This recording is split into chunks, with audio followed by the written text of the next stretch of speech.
Hey! Hello. Welcome to episode 4 of the APE Podcast up in snowy Canada. Yo. Yeah, we're freezing. Please help us. This is going to be our final episode before the new year because we're 4 episodes deep now and we're pooched, and we're going to call the podcast quits. Yep. For the year. For the year. We'll be back Thursday after New Year's, I believe. So, yeah. Basically See you then. Bye. Yeah, later. Basically, this episode, we're going to talk about all the cool stuff that happened this year all the not-so-cool stuff that happened this year, and maybe some of the mediocre stuff that happened this year. Maybe. And we're all going to try to act as if we don't have strange things on our heads. Yeah. So I'm here today with our pal, Ian Zebrick. Hi, everybody. Patrick Cordiaz.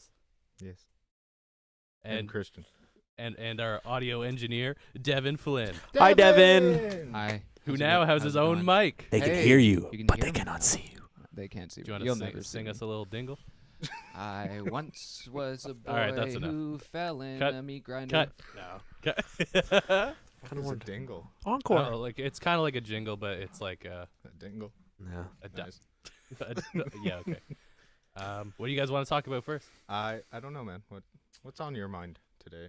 I want to talk about the Kitty Cat Cafe Okay. that I went to last week. Nice. You Where was actually it? went to one? Yeah, so it was Lauren's birthday. Is it stinky? No, actually, surprisingly, it was pretty fresh in there.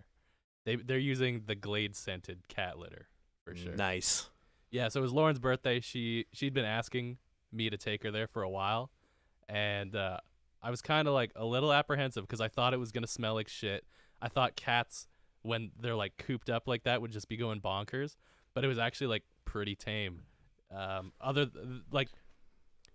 Couple lashings. No, the most rambunctious things there were not the cats. It was the children that parents were letting just slam around, even though there's like all these signs everywhere that say, please keep your kids on a leash. The cats don't like being grabbed at or chased or yelled at Did or you blah, see blah, any blah. animal abuse?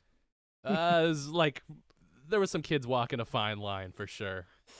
Yikes. But other than Hey, that, It's it my was like, fucking weird guy. It's to you. it was super cool. Other than that, I had a tea there, a Ooh. double spiced chai tea. You Ooh. didn't have the cat poop coffee? No, the Kopi Black. Luau, I think is what it's called, or Kopi Kopi Luwak. The I, Kobe. I actually have some in my cupboard at home. And you still haven't tried it? I'll never try it because I don't drink coffee. But Just some try it. Shame. You It's a have to damn try shame. You guys have a week? You guys get up to anything cool this past week? Oh, Jesus. So much. Played a So show. much. It's pretty cool. Dope. Yeah. How'd it go? It was great. Yeah. Where was it? Where'd you play? Nice turnout. Played a Harmony Lunch. Yeah? Yeah. Did How long was your set?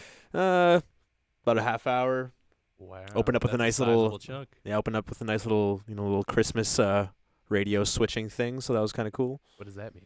It was just, we have this intro where we kind of set it up with like a template where we play clips of whatever, but we just have it like a radio switching kind of staticky, like ksh, ksh. Oh, And then we just cool. like not every show, but like the last one, we just like, we'll have like a Rick roll, and then we'll have, like some TV themes or just some short clips, and then we put in like, that song by what was it, like the Band Aid song, like Do They Know It's Christmas Time, like putting like stuff like Okay, that, and then we yeah. just start off with the set. That's So cool. Oh, That kind of okay. reminds me of. Did you guys see the movie Krampus, where William Shatner is like playing a radio host, and in between like the short stories, he what? Nothing. Can't say that I have. Okay. So William Shatner's playing a radio DJ, and in between the short stories, these short Christmas horror stories, he like pops in and does like his little jingle and plays like a little song and stuff. Oh, nice. Cool. That's a cool setup. So the show went well. Yeah, went well. Pretty nice turnout, and yeah, that was pretty much my weekend, which made it my week. I saw some photos. They look fantastic. Oh yeah, we all rocked Christmas gear as well. I forgot about that. Adam's shirt was fucking wild. Where'd he get that shirt? wearing like shirts that are like sorry? Where'd he get that shirt? Oh, I have no idea. He Evan brought me one, Slayer. and yeah, it was like a pentagram. Yeah. and it was Yeah, awesome. Evan was rocking a shirt that I think it said The Christmas tree is not the only thing getting lit. Yeah. And then I just had some like traditional red one, but I had like red pants. Yeah, I saw actually the ones red I'm wearing pants, right and now. they matched your And guitar Also, rather nicely. yeah. Should have worn my shoes. What are your Yeah. shoes? Got some red shoes. Oh, you chose not to wear the dress My- shoes today? My shit kickers. Your shit. What do you got? Some red Jordans? Yeah. What about you? How was your week? Uneventful. Yeah. Tell us about it. Well, I went to Ian's concert that I pretended not to know anything about. What do you mean Tell- pretended Yeah. not to know anything about? Right, I don't know anything about it. What do you mean? What do I mean? Like you just stumbled in and you're like, whoa, No, I so was- strange, Whoa. my pal Ian. Yeah, that's how. He's in a actually what happened. I just came for a hot milkshake. No, I was just asking him questions about it, pretending like I didn't know what happened. I follow you. I got you now. Yeah, I don't think I did shit. Cool. Yeah, what did you do again? Cat Cafe. Cat Yeah, Cafe. That's cool, man. We went to the Bauer Kitchen for a nice romantic dinner. Our nice. Kitchen. Bauer Kitchen. Where's that at? It's by like Vincenzo's in Uptown Waterloo. Ah, Super nice spot. Nice. It's like our favorite restaurant, I think. Every time we go, we get like 10 out of 10 meals and 10 out of 10 service and just 10 like out of 10 A-Burb. atmosphere. Fuck Damn. A-Burb. Putting pubis hair in my fucking taco. Oh, on blast. In both our tacos. Just Multiple went there. Cubes. All right, let's talk some Burgundy. wrap up. Musical stuff. What do you we've wanna all wrap? we've all kind of, I think music has affected us in it throughout the year in some certain ways or another. We got some likes, some extreme dislikes. Yeah, for sure. 2018 was a crazy year for music. Like a ton of stuff came out. Almost Yeah. too much. Yeah, definitely. Like doing my wrap up, like we have one category which is like, what are your top 5 favorite artists? I didn't want to say like a definite top 5 because that's Yeah. impossible. Like I have a special mentions section underneath where once I started writing it, I could have just kept going on and on and on and on. So like I just had to like tailor it down a little bit. So, Yeah, kind of limit yourself. yeah, it's got to be like realistic, right? Like My heart has changed basically every day. Just depends on the mood. yeah, for sure. How about you, Ian? What about me? Do your artists change every day? Your favorite artists? I would say they kind of, maybe like over the course of the year they won't all change, but I'll find myself like, for like months at a time listening to something, Fuck. it's like not my favorite artist or like whatever, I'll like kind of stop I listening. go through to like them. monthly phases, I think. Yeah. Yeah, I mine's either weekly or monthly for sure. I definitely have like constants that I'll go back to no matter what they release. Yeah, true. Me too, actually. Um, Hashtag. So do you guys want to start with our favorite artists of the year? Do you want to start with that? Yeah, go ahead. Give me it to me. Give me it Okay. to me. Devin, you want to get that playlist ready to go? Oh, buddy. Okay, so my first pick is Wajata, which is not a super group, but a power group comprised of Reggie Watts, who is like he's a comedian, beatboxer, singer, all around weird dude. Check out his TED Talk if you got some minutes. Oh, I've And seen then, that before. It's crazy. Then the album is also featuring an electronic music producer, John Tejada. I've never heard of him Neither. before, but after I listened to this, I went to check out his music. And it's pretty. Oh, so chill. the name's like a hybrid of their two. Yeah. names. Okay, cool. And I don't know, the thing I really enjoyed about this record was like really different from anything that's ever come out, which is like kind of Reggie's staple. Like he'll just do what he feels like doing. Yeah, you can hear his Yeah. like nice like I don't know, like spiritual off of like the like the platform of a canyon kind of vocals. Yeah, know. man. That was very I don't know what it reminds. Just reminds me of No, but some yeah, guy I see that, standing yeah. on a canyon, No, just I kind of like with his definitely- arms wide open, just like singing this. Ricola. Yeah, exactly. Yeah, so normally Reggie works with a loop machine, and he'll just sit there and he'll start beatboxing into it, and then he'll build layer on layer on layer. So he'll start with like very percussive beatboxing. He'll drop a bass line, a hummed bass line, like deep from the chest sometimes. Like there are songs that he has where you would be surprised if I told you that was just coming out of his mouth and not from an actual instrument. Okay. So there's a lot of that done here, and he has a beautiful singing voice, and he loves to play with effects over top, so you get like some really cool effects, like sounding like a dude standing on a mountaintop, hollering into a canyon or whatever. Yeah. So he took that style and then combined with this electronic artist who kind of snapped that to a grid. You get like a really dancey, super digestible version of Reggie Watts. Yeah. Which I've definitely showed him to some people, and it's just like, it's a little much to kind of put on, especially if you throw a video on alongside it where it's just this dude standing in a room and he's got like 6 microphones and he's just like this working big all of wiggling them. fro. Yeah. It's just kind of like going he's back a, and he's a forth. pretty eccentric looking. What TV show was he on? Oh yeah, he was the band leader for Comedy Bang Bang, And now for a sizable portion of the show. like 3 seasons or Yeah. 2 seasons. Or something? Yeah, I think it was 4? 3 seasons. Maybe even 4. Did he write something new every day?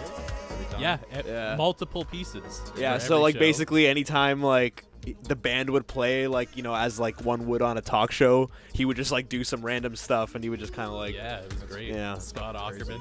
Scott Aukerman. Yeah, and then he was followed up by Kid Cudi for a short stint, who Really? who didn't really work out. I think he was there for less Who than would've half thought? of a season. And then Weird Al Yankovic came to finish out the show with Scott Aukerman. Oh, and then cool. Then it inevitably got canceled, like, I think it was like 2016 or something like that, which is too bad, but it lives You on. like the show? I love the show. Yeah, it's hilarious. It's a fantastic improv show. So Yeah, Scott Aukerman, the it's- host, yeah. will have on several comedians throughout an episode, right? The first comedian will be somebody who's like plugging something, and they'll just go under their normal name. And then the other comedians that he has on after are playing characters, and they don't come on like under their real names, and then they all just like kind of like rip off of each other, and just it becomes like this improv extravaganza Yeah. that sometimes like can't even sustain its own weight, and it it just gets- like starts to break down and gets like really wild. But Scott's like a great host at the same time because he'll just like reel it back in. Yeah. The show lives on in podcast form though, which is Oh, pretty really? cool. I didn't know that. Yeah. I guess it was actually a podcast before it became a syndicated television show. So What channel was it on? I think it was on the Comedy Network for a little while, and then it probably shuffled around before they took it out back and shot it dead. Bang. That's too bad. Yeah. The other nice thing about Wajata's record is John comes on with like these nice synthesizers, which usually Reggie's not working with synths and stuff. Like on Comedy Bang Bang he did, but in his own music, not so much. And so yeah, you get like this really nice dancey, digestible club music almost. Yeah. Yeah, it's a pretty good track. Yeah, it's a lovely track. It's a little bit of a long one, but that's cool. Did you guys listen to this record at all? No. I've never even heard never. of it. Yeah, never heard it. Yeah, it was like one of those things that slipped under the radar. Like I almost missed it. I think Reggie just went on some obscure talk show that happened to pop up as a recommended video for me on YouTube, and I'll just watch anything with Reggie in it. And he was out promoting this record, and I'm like, oh, I gotta hop on that. And everybody I talked to who is a Reggie Watts fan just didn't even hear about this at all. Is your YouTube homepage acting weird? It's always changing and acting Mine- bizarrely. Mine's just been having the same videos. Oh, really? Yeah. For the last What do you 2 mean weeks. same video? Like the same Nothing's recommended. Like changing. nothing's like. It's. Oh, see, I watch predominantly on my NVIDIA Shield TV, so I Oh, don't know if the wow. TV version God damn, Christian. is populated differently than the desktop version. Because, like, Mobile. my recommended videos, I think you're right. I think it will show videos from, like, the past 2 or 3 weeks, and it doesn't really change. But on the TV, there's still a recently added tab or something like that, recently uploaded. Yeah. So I always just go down to that because then that will show me the newest content in on chronological mobile, order. It's just the same videos over and over. That sounds awful. Yeah. It's shit. I can't find anything anymore. Do you guys think we're gonna see a reckoning of YouTube? Do you think we're gonna see a People are return gonna to go to form? Vimeo. You think there's gonna be like another platform that comes up and just think totally so. crushes it? There's been a couple that are under development right now. That's Tell what- us. Share them. Share the deeds. They're just like there's one called like lib.vid or some shit like that, and it's basically it's looking to be an open source platform so anybody can see how the algorithms work. anybody Interesting. can contribute to it. The biggest thing working against these platforms, though, is that advertisers are obviously just going to keep funneling money into YouTube because that's where the user base is. Yep. And unless creators can make money somewhere else, chances are they're not going to move until something really bad happens. Joe Rogan's Yeah. posting on Vimeo now. Is he? I would like to see more people migrating. That's not to say There just might like be a too much mass variety, though. exodus. Yeah, of like doesn't mean YouTube, that YouTube. But I think creators need to show YouTube that they don't necessarily need to be on that platform. Yeah. And I think you'll kind of see it because I'm sure some of the YouTubers that you guys watch have their own standalone sponsorships now where it's like in-video sponsors. It's no longer Yeah. relying on Lock Google pizza. AdSense and stuff like that. Yeah. Like Stitch Fix and all the boxes and MeUndies. Quip and MeUndies. MeUndies and blah, blah, blah, blah. Yeah. Stuff like that. That gives creators the freedom to move about where they want and still be monetizable. So I think with that becoming more popular, you will see people kind of moving around and trying different mediums and stuff. Yeah. Because, YouTube's been pretty sketch. Like, there's been some pretty shitty news about it over, like, the last year and a half Yeah. or 2 years, right? And then now we have the YouTube Rewind that just rolled out. Dude, that thing bombed. What happened? Super bomb. I don't. I'm kind of under a rock when it so comes to bad. that. What happened? Oh, shit, boy. Well, do you I'm want to assuming watch it's. it? I'm assuming it's You like a wanna rap. watch it? Yeah, Uh, fucking you put you it know what? on. Yeah, You let's wanna do pull it. it up? Yeah, I'll get makes that. me People are uncomfortable. mad about that one. Yeah, it's the second most disliked video on YouTube, Next to Justin second Bieber. to Justin Bieber's Baby, and it's well on track to surpass that. People, And it's people only been started, out for like 2 weeks. People started disliking Justin Bieber's Baby video just so YouTube Rewind could be the most You're kidding me. condensed That's version. fantastic. Oh man, this is so bad. Nice. You'll just want to switch OBS over to Chrome.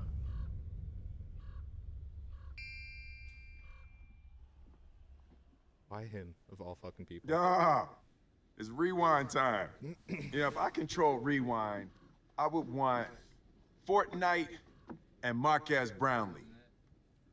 This is it. There you go. Hey. Is this what you wanted? You know who I would have asked for? Quit horsing around!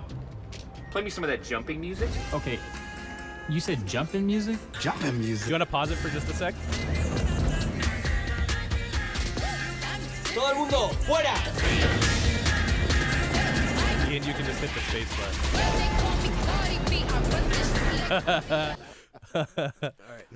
Okay, so Marquez Brownlee's part right there, he did like a little spiel on his own channel where he basically had said that they recorded for like a full day and like there was an actual storyline to kind of go along with this where he like Will Smith says he wanted to see him in the rewind, Yeah. and it shows Marquez like kind of like looking at himself on this bus and like looking around and not really understanding where he's at, and he's kind of going like, what the fuck is going on? And there's like a bit of dialogue and stuff to show that like, I don't know, there was just like a thread to follow, but they ended up just cutting it down to like him just saying, is this what you wanted? And that's it. So you lose a lot of context. It's What? just like, yeah, it's super weird. And he's like, he said he can't say for certain about every other part of the video, but he assumes everybody had a similar experience. Like Casey Neistat would have went in and did like a day of filming and stuff, and then they just like really cut it down big time to just like turn it into this crazy montage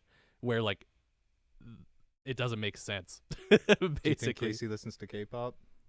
I doubt it. I'm sure he's heard K-pop. So All right, go bad. ahead. You can play the video again. Not even a thank you? Why not? I don't know. Something about him just doesn't rub me. the Is this right Marcus? He's kind of a jackass. way. Yeah, I've heard. Who? Ninja?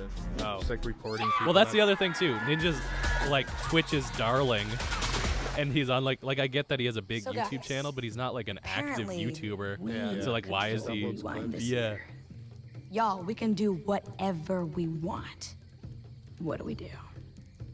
Oh, you see that Illuminati thing? There's one thing this video needs. K-pop!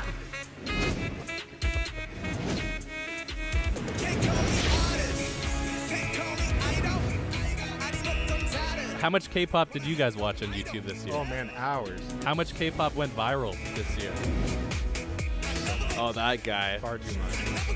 Jesus. How about you? How much did you watch? Darf ich eine None royale at all. Hochzeit haben? I don't think this video is Warte, was? remotely representative of anything that really went on YouTube I think they've this really year. No, it was nothing. It was lost just the point of what Rewind is. I think Can we do an experiment? Ethan and Hila put it like so perfectly, where they went like, YouTube is basically pushing 是怎么样？ the good content creators aside and saying you're too weird to be in our video. Yeah, then We're they trying to push make the this more thing commercial, that- more yes. more family friendly, more like like just the way TV Look at did us, it. The way TV did it. The way advertisers. TV did we're, it. We're family friendly. Give us your money. Yeah. Please. Exactly. Yeah, it's just like it's good PR. You Yeah. know, it's good PR. And Who is Marshmallow? yeah, where's show me Ethan? I want to see him just Right? like I want coming to in see like Ethan and Hila. I want Yeah. to see Donkey. I want to see like all the dank. Shout out to Yeah. Beauty I want to Talk in see. this.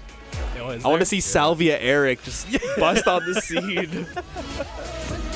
I don't think you'll ever get that popular though. Yeah.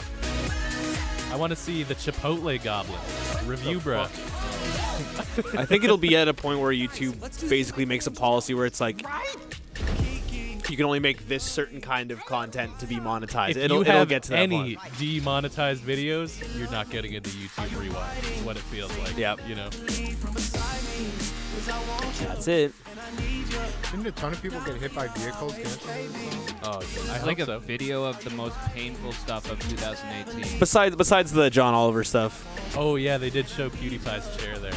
Yeah, and there's also just like these little drawings up in the corner that kind of represent what he was most known for this year, I guess. Wait, hold on. Okay, so here Really needs to be in this rewind now they video? talk about like all the Everyone managed to just SJW think bigger than madness themselves this year. going on. Who found a So way to stupid. help the causes that matter to them most. To everyone cat, who though. proved it's okay to talk about mental health this year and showing their viewers that it's okay to go through tough times like that. It takes a lot of bravery. So that to be dude that fucked up vulnerable, his and I'm own so brain. proud of this community. He I went think on a this trip year's to Rewind LA should celebrate and the decided to do a fierce, bunch of fabulous, LSD and and a empowering shitload art of weed drag. without having any experience with drugs ever in his life. And now he's just like he belongs to a collective called the Misfits, and they're just like a couple of this year, like major gaming strides were made. YouTubers. And to the people who put aside their differences. And created yeah, something he really just special. went Here's to like all women all in out, fucked up his head, Finding their voices. had like ego loss basically, and now he's like ganharam poder. championing Can we give a mental moment to health. working moms? You know, like I feel like that's the wrong person to have Ou que representing. aprendeu alguma Yeah, coisa just a nesse little. ano. لكل اللاجئين لكل شخص عم يبحث عن وطن. Todos nosotros deberíamos enviarle un saludo a los niños que siguen sus sueños. Yo quiero agradecer a toda la All comunidad. right, we could que probably siempre kill it. apoya. Nothing else. Yeah, really I've had happens. enough. Just Is up the after next this. half of that video just all this kind of shit? No, then they do the comments. Remember, they're like, "Remember, we got to look at the Oh, comments," yeah. and it's like, "We had such a great time, guys! Woo!" Yeah, friendship. Where And the fuck are those comments? yeah, and actually, the comments are like, "Go kill yourself." Your parents never loved you. Yeah. Fuck T series. Yeah. Yeah, so I don't know. How many subscribers do they have now? Not as many as T- PewDiePie. He T just series? Yeah, T series is like the Indian Vivo. Is that what it's called? Oh, Vivo, okay. The music video service. Yep. And they were like skyrocketing, and all these YouTubers made a campaign to allow PewDiePie to get more subscribers, where they were like buying billboards and stuff around the world, making Oh, videos jeez. about it, and like PewDiePie's subscriber count just like skyrocketed even more. Wow. Yeah. So anyway, I think up like a couple million, didn't it? yeah, he was like, I don't know if you guys are aware of the controversy surrounding him right now. He's been linked the again Nazi. to anti-Semitic content. But But- that the latest clip Yeah, is yeah, so yeah. I fucking don't want to stupid. get all into it because we Yeah. could just go on forever. Like, he didn't do anything wrong in my eyes, basically. No, they're just hunting. Yeah. Anyway, you want to get into some more music? Yeah, let's do There's it. a bit of a tangent there. It's all good. Okay. Serious. So my next artist is Baz, Ruben? or Baz. I'm not sure exactly how to pronounce it, Badass. but this dude, let me see here. Oh, he's signed to J. Cole's Dreamville Records, which Cool. also has JID or JID on there. So I thought that was pretty cool, and I guess that means three projects that this label has dropped this year have absolutely blown my mind. So That's awesome. J. Cole's KOD I thought was stellar. I know It was okay. I know Patrick's not a huge fan of it. It was okay. JID's record, bonkers. Still haven't listened to it. And then this tape is like Amazing. really nice as well. So I guess like why I enjoyed this tape as much as I did is mostly to do with the subject matter. Like it's pretty light, clean, bright. It's got a bit of a shine to it. Yeah. And in this current climate of like hip hop trying to be like the hardest shit, everything's a fucking banger. It was like pretty refreshing to get a tape like this. Lots of nice sample work. Lots of like airy vocals, like those female vocals you heard there. Yeah. Just like a interesting take. Yeah. Do you guys hear about this guy at all? No. No, I've never. Yeah, I think it came out about, I want to say 6 or 7 months ago. I'd never heard of him before. It was just kind of one of those things that came up on my Spotify Discover, and it was just a lucky click. I clicked on it, and this is the intro track to the record, and it immediately caught my ear, and the rest of it is of the exact same quality or better. Nice. Might actually check this one out. Yeah, so that's Oz's Milky Way. Is the name of the record. So how'd you find out about this? So, you know how Spotify has like Discover Oh, okay, charts? it was just through And that. it was like Yeah. recommended for you. And Okay. I clicked on it. 'Cause, That's pretty much it. yeah. Spotify's basically been my main tool for Nice. discovering new artists because their algorithm is just good. And It's like one of the algorithms that actually works. yeah. I Thanks, mean, there's Spotify. definitely some misses, but there's more hits than there is Yeah. misses for me. Yeah. And the misses are just because my taste is so sporadic that unless like- you're a human, you're not going to understand what kind of things I'm after. Yeah. Just like Spotify's just looking at genre pairings, BPM pairings, what Ian's listening to and what I'm listening to, and trying to kind of get a feel for that. It doesn't have the personalization that a person would, Yeah. But yeah, I think it does a pretty damn good job. It's Yeah, I'm nice pretty though. happy with it. Yeah, it's super nice. I dig these vocals too.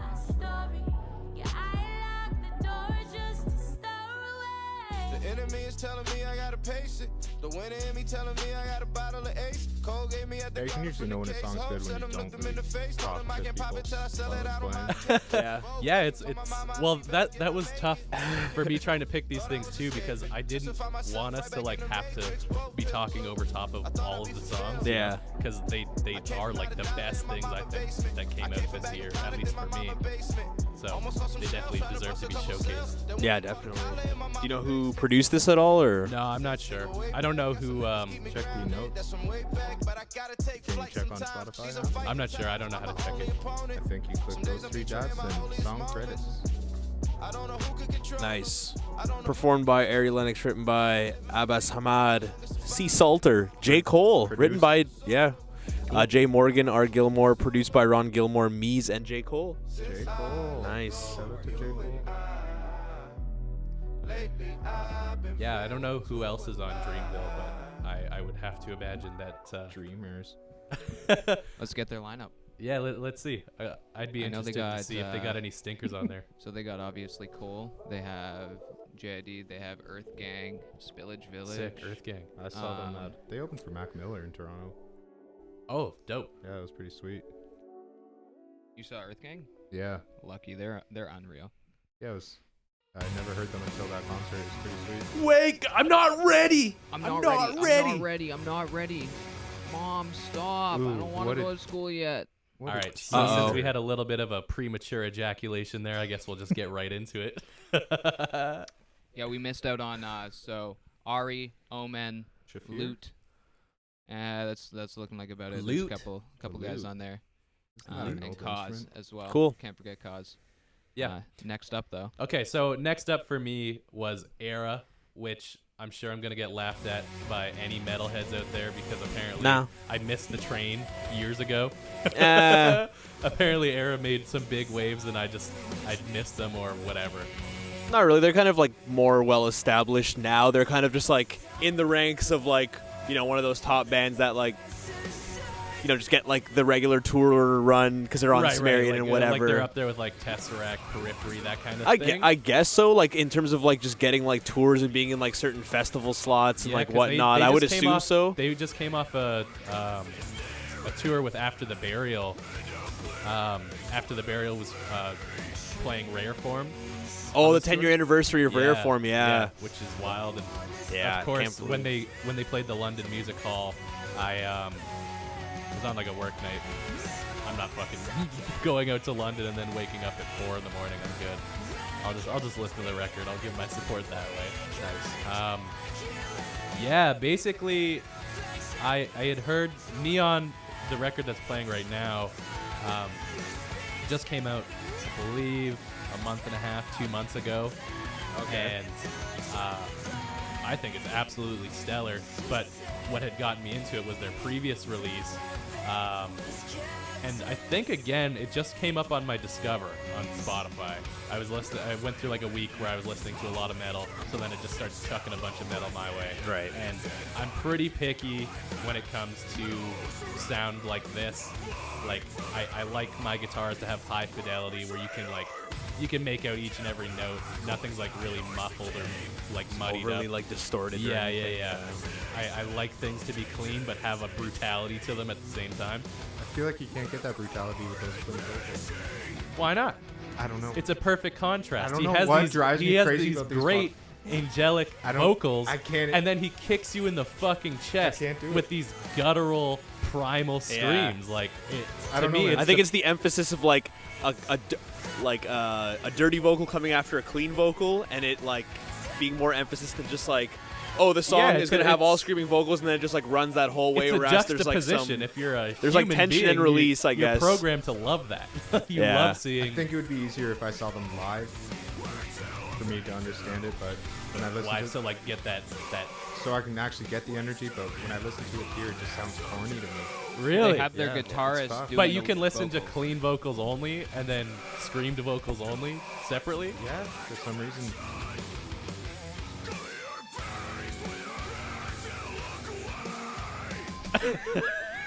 What? Closer?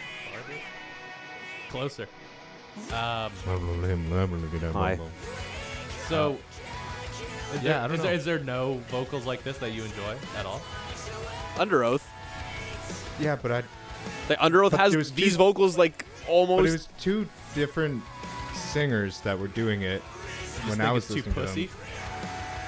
But it's the same. It's the I know, same. It's I the know. same. It's the same. Like, if I put this on and was But when like, Under "Have you Oath- heard this under?" But Like, when Under Oath does it, like most of the time, it's over calmer music. It's not over like something more aggressive like this. Yeah, but this is pretty calm no, I've here, I've heard. Well, I'm trying to think of like a specific song that has that. Yeah, they usually have like pretty dirty vocals over it, but sometimes they'll have it. But it's more or less the musical context isn't like a breakdown that they'll be having clean vocals over. It's more like a two-steppy part or something like that, where they'll do like half screaming vocals and then they'll do half singing vocals and they'll keep like tossing between back and forth. Like I feel like Under Oath does that a little bit more, whereas like the clean vocals are in a more like poppy kind of upbeat like musical part. I don't know. It just makes more sense to me when I see the band live, I guess, because Yeah. when we saw the Contortionist, I was blown away by them. What about Holly Springs? Fuck that band. Really? I thought we were going to be friends, but I don't know anymore. I think I listened to one song by them. They're Do you know our niche market is Ontario? Many years. I'm not into the niche markets, man. No, I was going to say, do you think it's because, like, when you were growing up, you were listening to a lot of August Burns Red and, like... I never listened to them.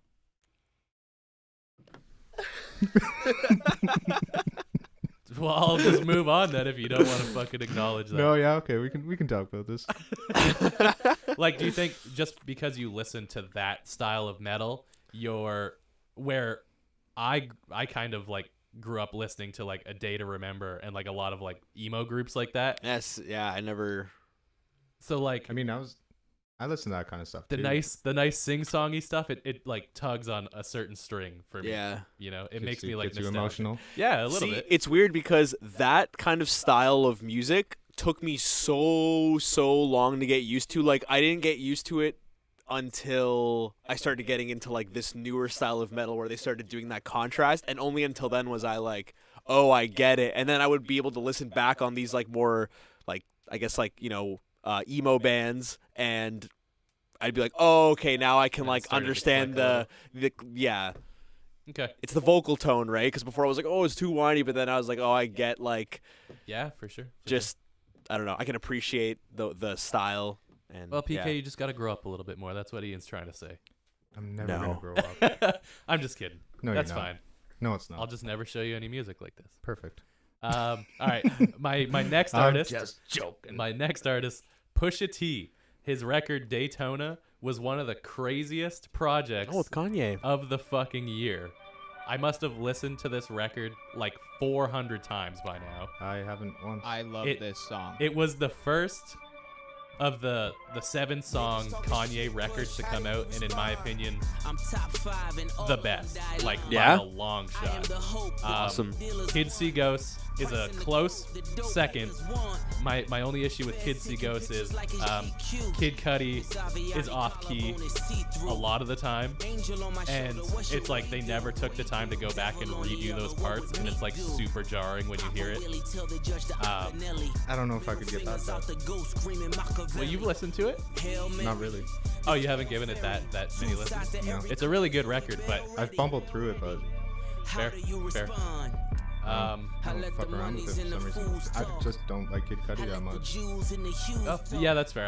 A lot of people aren't too big into Cudi. Yeah, so Pusha, he's always been on my radar, but it wasn't until this project where I was like, damn, he might be one of the best Lyricists, rappers. Nurses? I want to, how do I say all of them in one?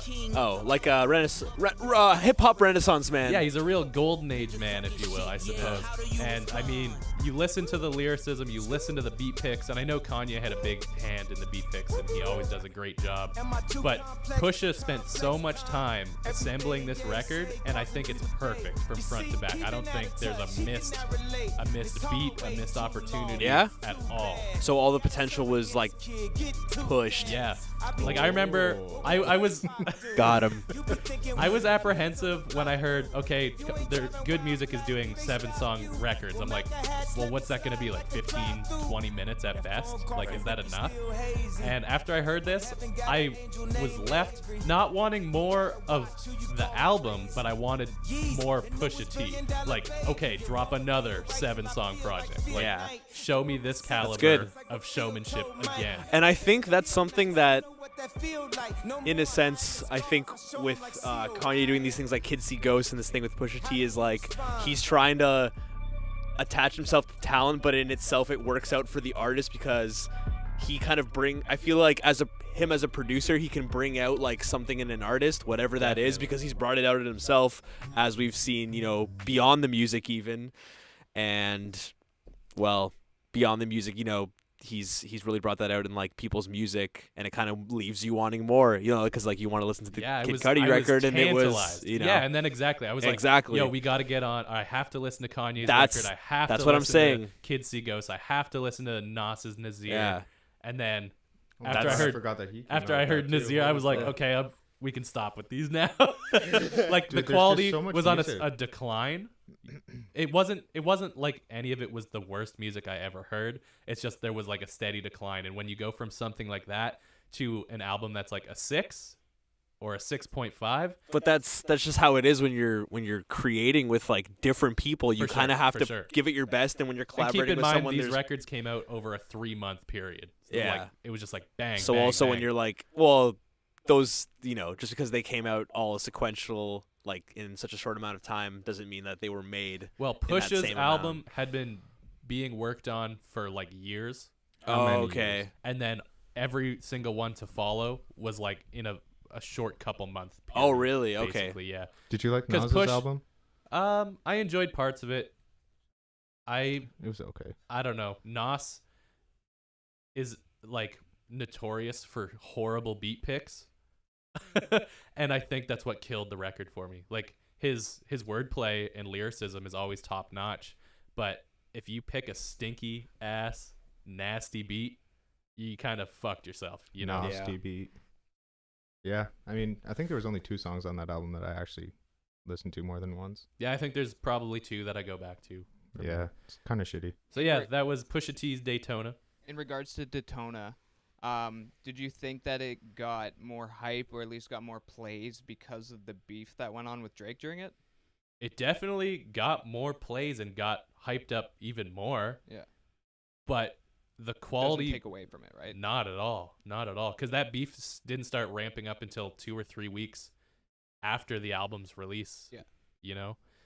So, yeah, I don't know. The quality was there. And, like, I love a good beef. I think it's hilarious. I think it can bring out the best in artists. Definitely. But, yeah, it definitely didn't take away from the record or enhance it for me, for that matter. I'm sure it did for some people. Yeah, just was an impartial part of it, kind of. Yeah, I'm sure it definitely sent it way up the fucking Billboard charts, though. That's for sure. I love that Drake isn't really bouncing back from that one. You can't. No, it was too. That was personal. Pusha yeah, T it was too is personal. a Exactly, it was too cold, personal. Yeah, it was too cold. Businessman. Yeah, but no, that's good. It was like it was as the narrator of Pokemon Stadium would say, it was a blasting blow, or a critical hit. Yeah, it was a critical hit for sure. And yeah, he just.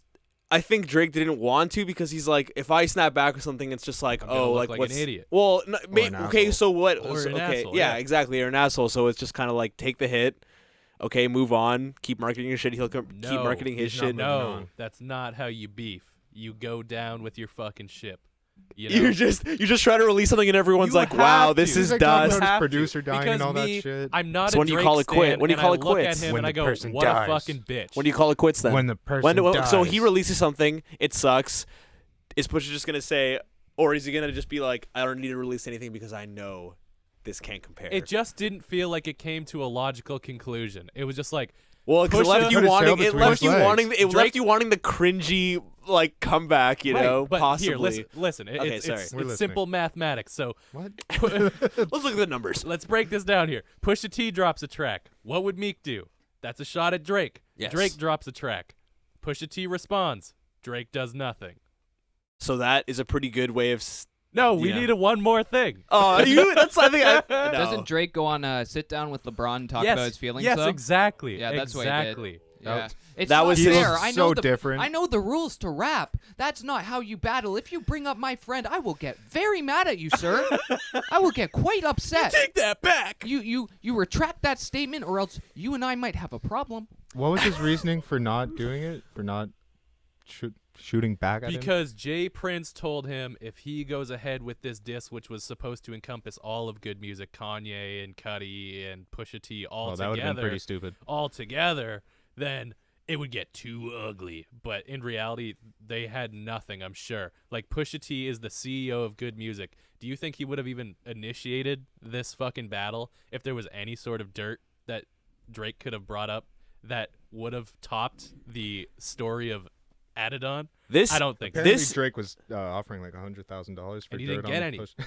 He didn't get any. This Pusha is T why- has a recording of a woman fishing for details for that money, and it was a close friend of Pusha's. Damn, And she couldn't even get anything. that's shit. Man, like Yeah. that. And But he's those are like, some "Yo, good and I friends. have a Those are some good recording." friends where he's like, yo, man, this person's trying to fuck me Yeah, over. dude. He's like, oh, really? He's like, yeah. And I got a recording of it. He's like, my man. Like, Yeah. he's, So I think that's a perfect example of why he's like one of the most Yeah. savvy businessmen in the industry. I just quickly, when I was researching a little bit more about good music, I didn't realize how many artists they had under their label. Who's So on it? I'm just gonna rattle a couple off. Give it to me. Travis Scott, Big Sean, Kanye West, Tyga, Kid Cudi, John Legend, Metro Boomin. Oh, I wrote John Legend twice. nice. You really like Say it him. again. And Damn, the that's list quite a went team. on and on and on. Fuck. And it was all people that every one of us would, That's fucking Including crazy. John Legend. including John Legend twice. Two-timer. Okay, That's you want to nuts. move on to the next one? Yeah. Okay. So what you got next? Give it to us. What you got Slap for it on the us, table. This is a weird one because I know I listed the category as album, but it was also artist, sort of. I know Chance the Rapper did not release an album this year, but he did release several singles. I think we're up at 6 or 7 now. And they all have similar theming in the cover art. So I think eventually, once he's done releasing these, they are meant to be listened to in a sequential order, or at least together in some sort of way. And similar to the Baz or Boz record earlier, this was just like such a nice, refreshing, brightly toned like body of music that came out, and I don't know if you guys listened to Chance's coloring book at all. That's when he lost me.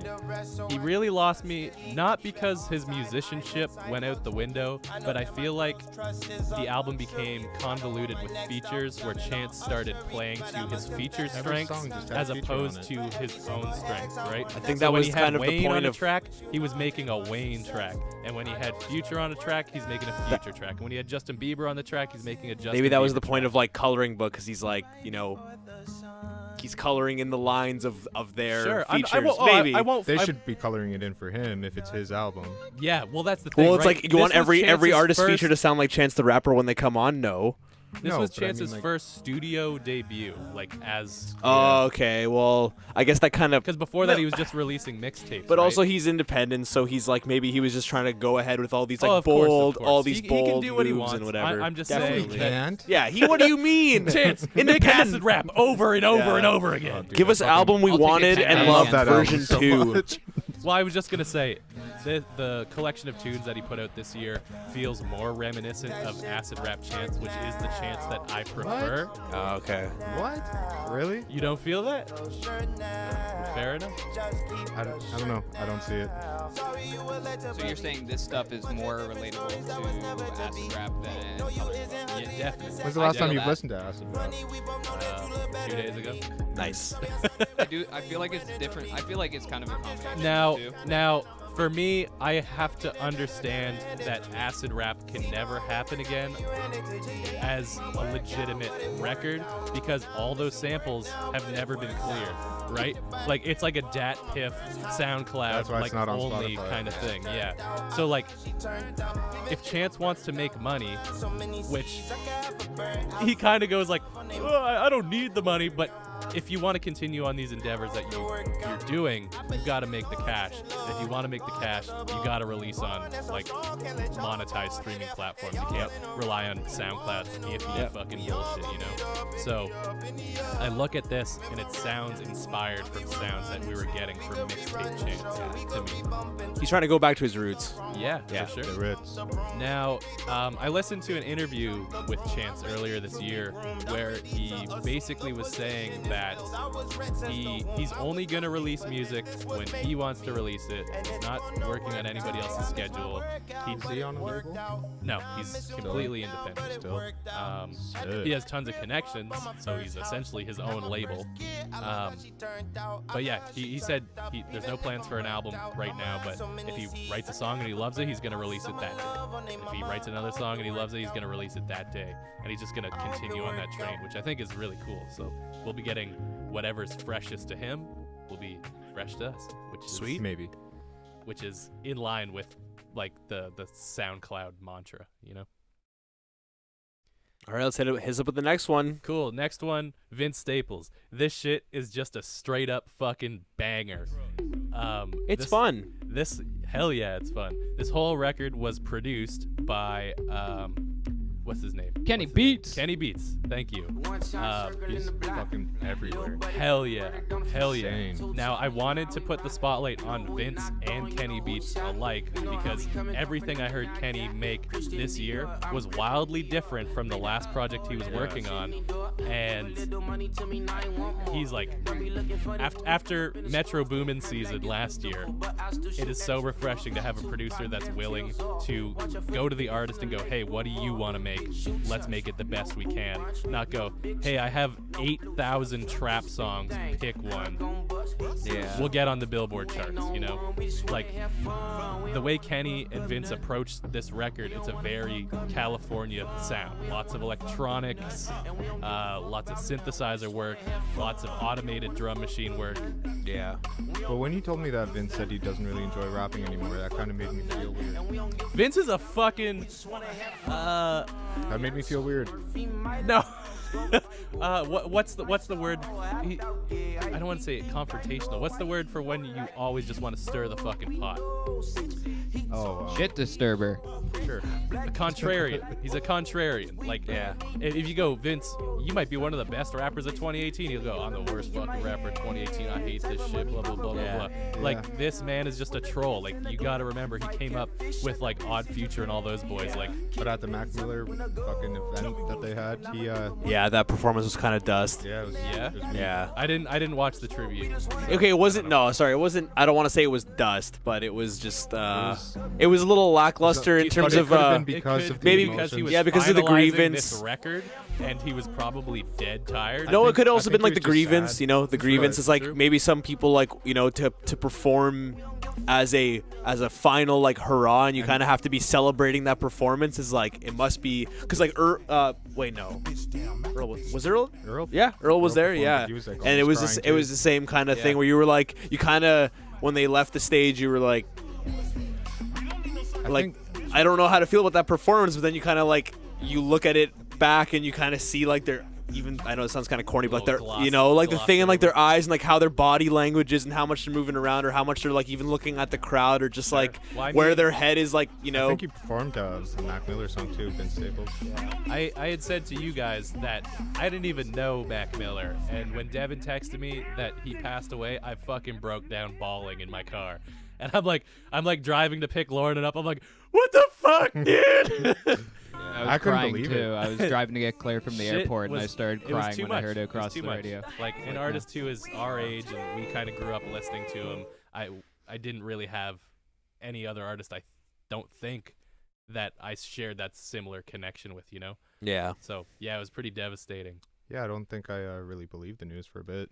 Yeah, so Devin texted me and he goes, "Yo, R.I.P. Mac Miller," and I'm like looking down at my phone and I'm like, "Oh, like what happened? Like did he just like not?" did he thinking that release the died. dusty track Yeah, that killed his I- career? Yeah, exactly. Yeah. That's exactly what I was thinking. And I text Devin back and I'm like, "What do you mean? What happened?" And he's like, "Yo, he overdosed." Yeah.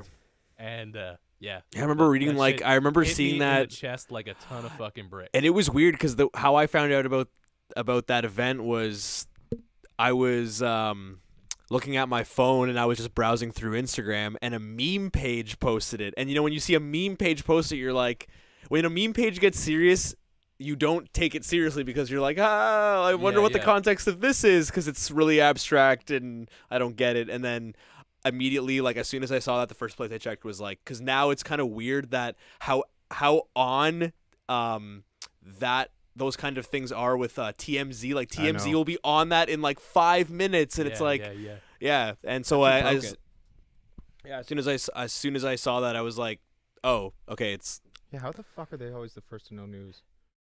Well, it's 'cause they probably have a direct line to a cop Yeah. that sends them information, or And a they- paramedic that sends them information. They pay Yeah, them or and they whatever. pay them. Although They have they're like a crap, contract or they're something. good journalists. Yeah, dude. Like, they they're do the better art than a well. lot of Yeah. journalistic outputs. Yeah, for no sure. doubt.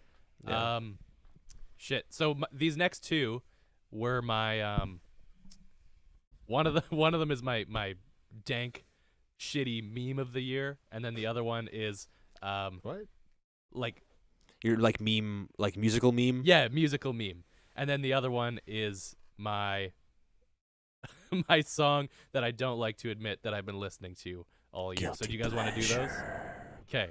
Give it to us. So we'll do this first one. This was the legendary "Lift Yourself" by Kanye West. Sick album art. That absolutely spiraled. Was this your guilty pleasure? No.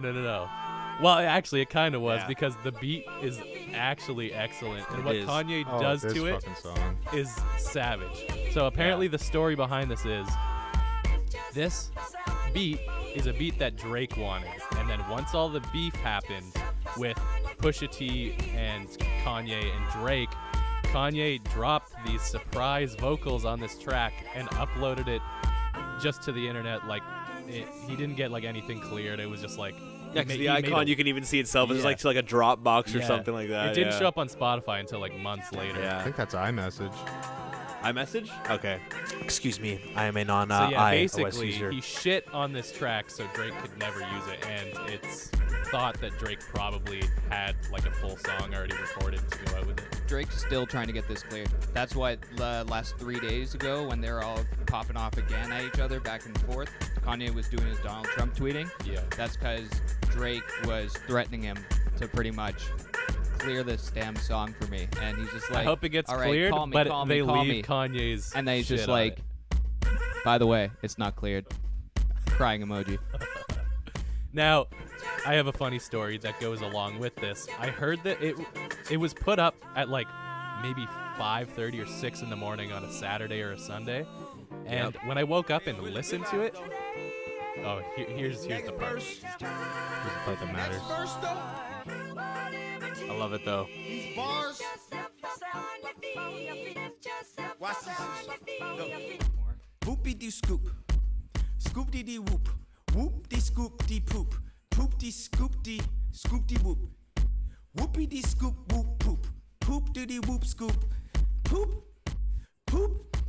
Scoop dee dee whoop. Whoop dee dee scoop. Whoop dee dee scoop poop. All right, so yeah, basically that shit came out really early in the morning. I always check for new releases every single morning, and I played this. I'm like, wow, this beat's fucking crazy. I start sending it to some people, And then without even getting all that way in, and then I get to that part, and I'm like, what the fuck did I just hear? And I'm like, did I smoke something or take something last night? Like, what the fuck? That can't be real. And like, I'm scrolling through like all the comments, and everybody's fucking dying. And like, I started sending it to other people. I'm like, please tell me I'm hearing what I think I'm hearing. Yeah, they're like, yes, you are. And then the shit just spread like wildfire, and it was like the talk all over the world for like the next couple days. Like, Kanye West goes insane again. So yeah. And then this song here is my guilty pleasure of 2018. What is it? Ah. This is Justin Timberlake's JT. Filthy, off of his record. I believe it's Man called of the Man Wood. of the Woods. Yep. The music video is amazing. Love me some Yeah, JT. music video's crazy. Timbaland produced this track and does still some producing? No way. hell yeah. And he does Interesting. some crazy work on the He- instrumentation. Timberland revolutionized The boots. the boots. Yes, the boots. No, but it's weird because him with Justin Timberlake doing Sexy Back was like a huge turn in like the pop Yeah, big. wave, because like they basically turned on like pop stars from like the late 90s, early 2000s era to put on like, you know, like a very EDM based in terms of like the aesthetic of like the sounds of the instruments. And then pretty much they were one of the first people to do that, and then after that was just a crazy wave. Yeah. But It's very it's- dubsteppy. It is very Yeah. dubsteppy, but it's fresh, and I Yeah. like it. And there's a reason why it's my guilty Can pleasure. it be fresh okay? if it's- There's a reason why I didn't tell anybody to listen to this shit. You do not have to be embarrassed to like Justin I'm Timberlake. not Yeah, fucking I love embarrassed. JT. He's JT's talented as Yeah. fuck. I just knew in my circles, as soon as anybody heard the dubstep licks, they Yeah. would just be like, yeah. Yeah. I know. And it's interesting. kind of dated. Yeah, it's interesting how Timbaland is trying to approach that, because I saw this thing that it was like an interview with him from like Complex or something like that, and he was just talking about how he's, you know, was out of music for a bit and trying to get back into it and trying to rediscover, but it's like, And he's like, yo, this dubstep's fucking crazy. Yeah. got like And a it's dub- like 7 years out of date Yeah. already. He's got the dubstep sounds, but he's got like a dance beat behind it. Yeah, Kinda well, weird. I think the most interesting thing about this is what Timbaland does to the beat. I think it's in about 1 minute. Jeez, you really know this song. Hell yeah, dude. I listen to this shit like all the fucking time. Do you rewind to certain parts of it? Yes, the part where Timbaland chops this beat up and it turns into like an Imperial Death March. It's fucking wild. And it's one of those things where, as with my producer mind, I could usually listen to a song like this and go, okay, this is how he built it. When it gets to that part, I have no idea what tools he used or how he built it. It's inherently digital and electronic sounding, but the way it's all chopped up and mixed is so organic. It's just like, did he go to another dimension to make that happen? Did he receive some alien technology to make that happen? So, yeah, I think it comes up after this part. He might have went to the Timba land. Yeah, he went to the Timbalands. The Timbalands. So yeah, I'll let you guys take it in. And Cool.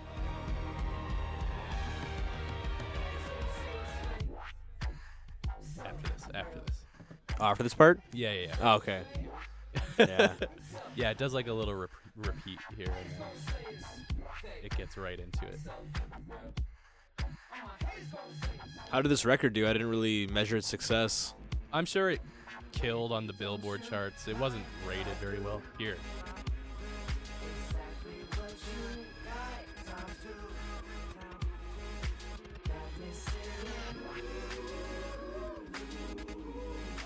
I see what you mean. And it just sits in a pocket. It's so nice. I hear what you mean. Doesn't sound too glitchy. Yeah. Yeah. Like in a digital way, I know what you mean.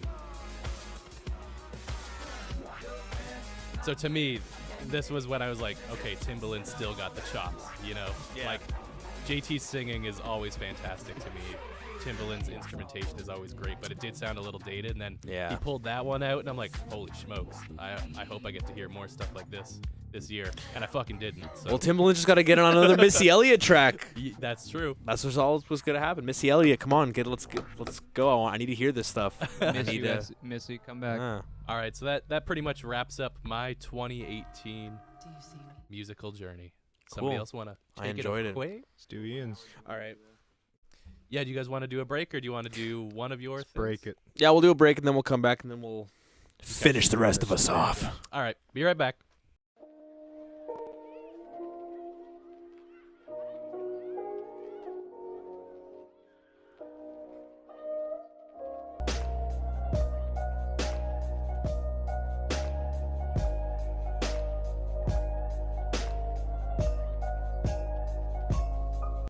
Hi. Hey, hello. Welcome back to the Windy North, or like we call it. We are still trapped. Please help us. Did you Call the just flip police. Your hat, Absolutely. like it was long, luscious locks. It is. I love it.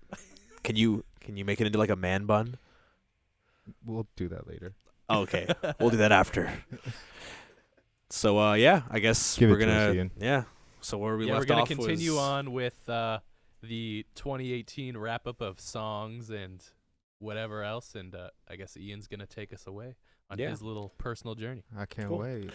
So yeah, the first song that I wanted to put on was the song "Void" by Puya, and basically the reason why it was just this artist just kind of came out of nowhere, and I didn't really expect to like them. The fucking horn.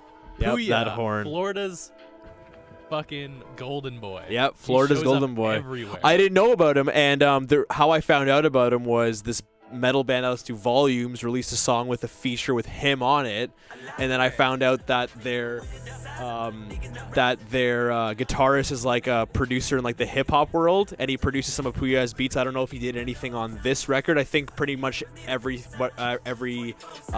beat was, what was it, a Mike the Magician, and yeah, so pretty much I just think it's a pretty good song. Like the whole album is like pretty good, but this song stuck out mostly just because of, like, I don't know, the beat slams hard. It's awesome.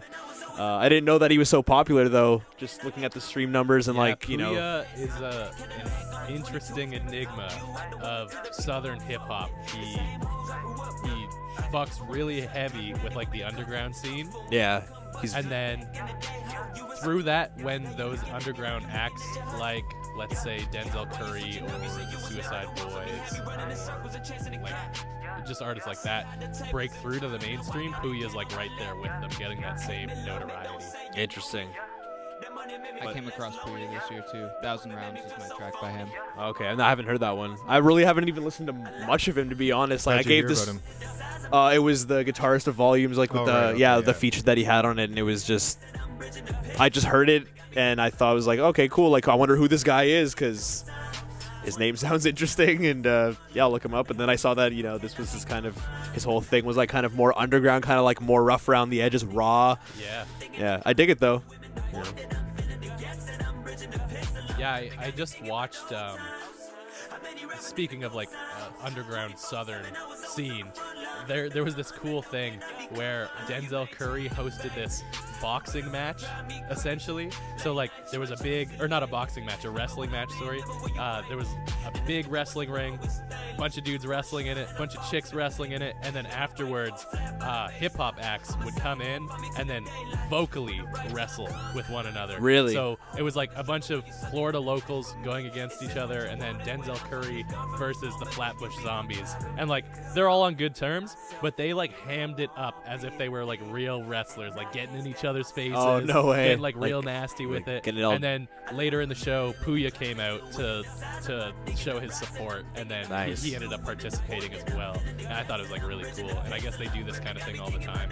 Denzel wants to continue doing this, and like was inviting like any artists from around the world, or any hip hop artist, to come join in on the fun.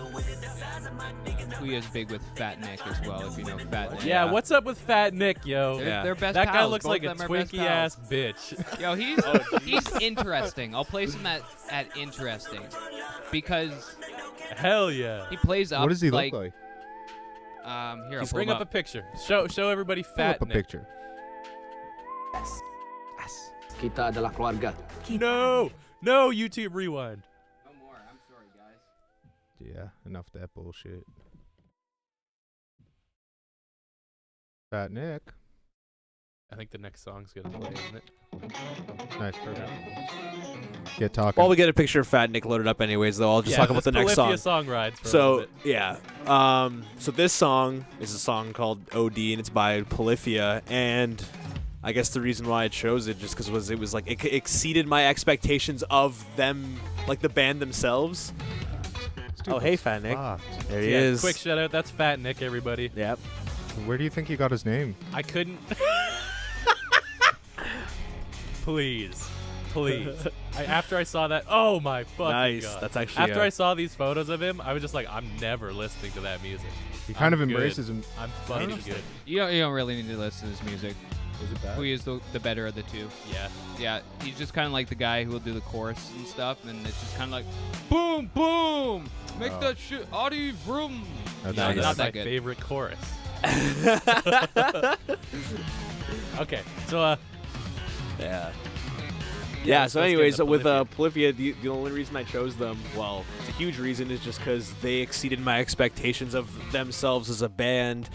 I don't know, they're a band that kind of rode the wave of the whole like instrumental virtuoso, like cool groovy hook-based sounding thing. They stood out, but I don't know, I just always thought they were kind of lackluster in terms of like their hooks and stuff, because it was like, just the same pentatonic licks over and over again, but then they kind of started experimenting with different like chords, still doing pentatonic licks, but like over different like chord progressions to kind of give it more of like an outside of the box sound, and their hooks got a little bit more filthy. They teamed up with like I forget which producer it was, but for this album, for most of the beats, they teamed up with a producer, and kind of gave it a little bit more beef, a little bit more of like a modern sound, but the guitars are like snuck in there, and the bass and the real drums just to give it kind of more of like a that band performed sound, but my slayered with. only one gripe with this record, which it's not really a gripe at the music, it's a gripe at the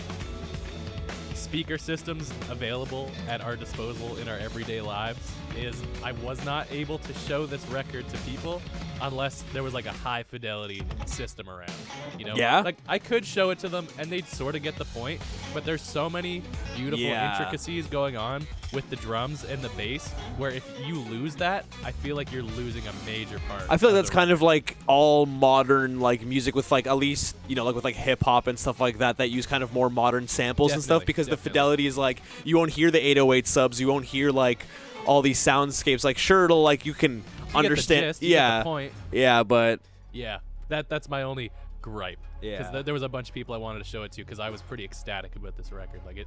Yeah, it was really good. They got a lot of really great features like Mateus Asado, that like guitarist who's super buttery. I don't know. I can't believe it's not butter. Oh, That's I what love his when fucking name should they be. do these little beat drops too. Yeah, this kind of shows the producer's Yeah, chops, it's like their it's initial like a nod chops. to other genres and the producer's Nick. own chops. Yeah, it's a nod to Fat Nick. Shout out Fat Nick. Yo, Fat Yeah, Nick. and then yeah. So this is District by Brockhampton. I'm sure a lot of people have been hearing about Brockhampton this year. I mean, if you're into hip hop, you probably have been hearing about them for a long time. Yeah, you'd be hard pressed but, to not have stumbled across Brockhampton by this point. But I think this release was like huge in terms of, I don't know, just their potential, and even especially after, you know, one of their main members is not in the band anymore. Yeah, after Amir, yeah, a member with some of the most recognizable vocals. Definitely, exactly, one of the most distinct members of the band was removed from the band for what was it? Devin's got us hooked up. I think it was sexual misconducts and that'll get you. Other illegal activity. Yeah. But it's really cool how they still held it down and even kind of showed each member's colors a little bit more as a result of that. And this song, I don't know if this song is a good example of like all of their chops. I don't think any one song is an example of all their chops because there is so many members. Yeah, it was 2 women. Okay. Sexual misconduct. I believe he also set up a friend of Brockhampton's to be robbed at some point. Just a shit guy. Just a bad human. Well, fuck that guy. Yeah, Glad Brockhampton is in a better place now. him, and yeah, this was a great track, and I think it's since they've been signed to Sony, this is like their 4th. Check the song credits. Yeah. Creds. And I believe this was Iridescence was the first record where they were brought into a legitimate studio. They weren't producing it at the Brockhampton Studios, which is just a house with a studio set up in it. And I believe they spent time in Abbey Road. Yep. I think they had 3 days there. That's fucking They crazy. pumped out most of the I wonder what they album did though there. Did they just do vocals in like the iconic like rooms? You know, did they I'm sure you can find out online. Yeah, I'm wondering what did they use their systems to like just process the audio to give it like a warmth, like to mix it. You know, I'm wondering what they did. I know Brockhampton keeps a photographer. I think 2 photographers around, so there's probably quite a bit documented about the whole recording process and everything if you actually wanted to look into it. Oh, we wanna. Yeah, Iridescence was such a dope record. Yeah. I'm still, honestly, I'm still unpacking it now. Yeah. Like, I'm still listening to like it. each song, like there was a few songs that I think this is kind of like every record that you get into. It's like there's a few songs that you really stick to and you tend to like put them more on repeat than other ones. Yeah. And then you kind of get sick of them and then you're like, well, I want to put this record on because it sounds good even though I've listened to these songs. And then you kind of let one song play after that. You're like, okay, I won't skip it. And you're like, this is awesome. Yeah, this man. fucks. This track. That's Yeah. basically how I unwrap CDs. Yeah. You just kind of listen to a few Pick at your first, favorites, let it. and then just everything else kind of follows. Yeah, because it's hard for everything to grab your ear at once, unless it's like one of those like concept records where each song goes into each other. Even then, it's still. Yeah, like Los Drogas. Weird. I just started listening to that again the other day. Fiasco's project that was in the works for like 6 or 7 years. That is going to be a multiple year unpacking for me. It's a lot. It is a dense record instrumentally and lyrically.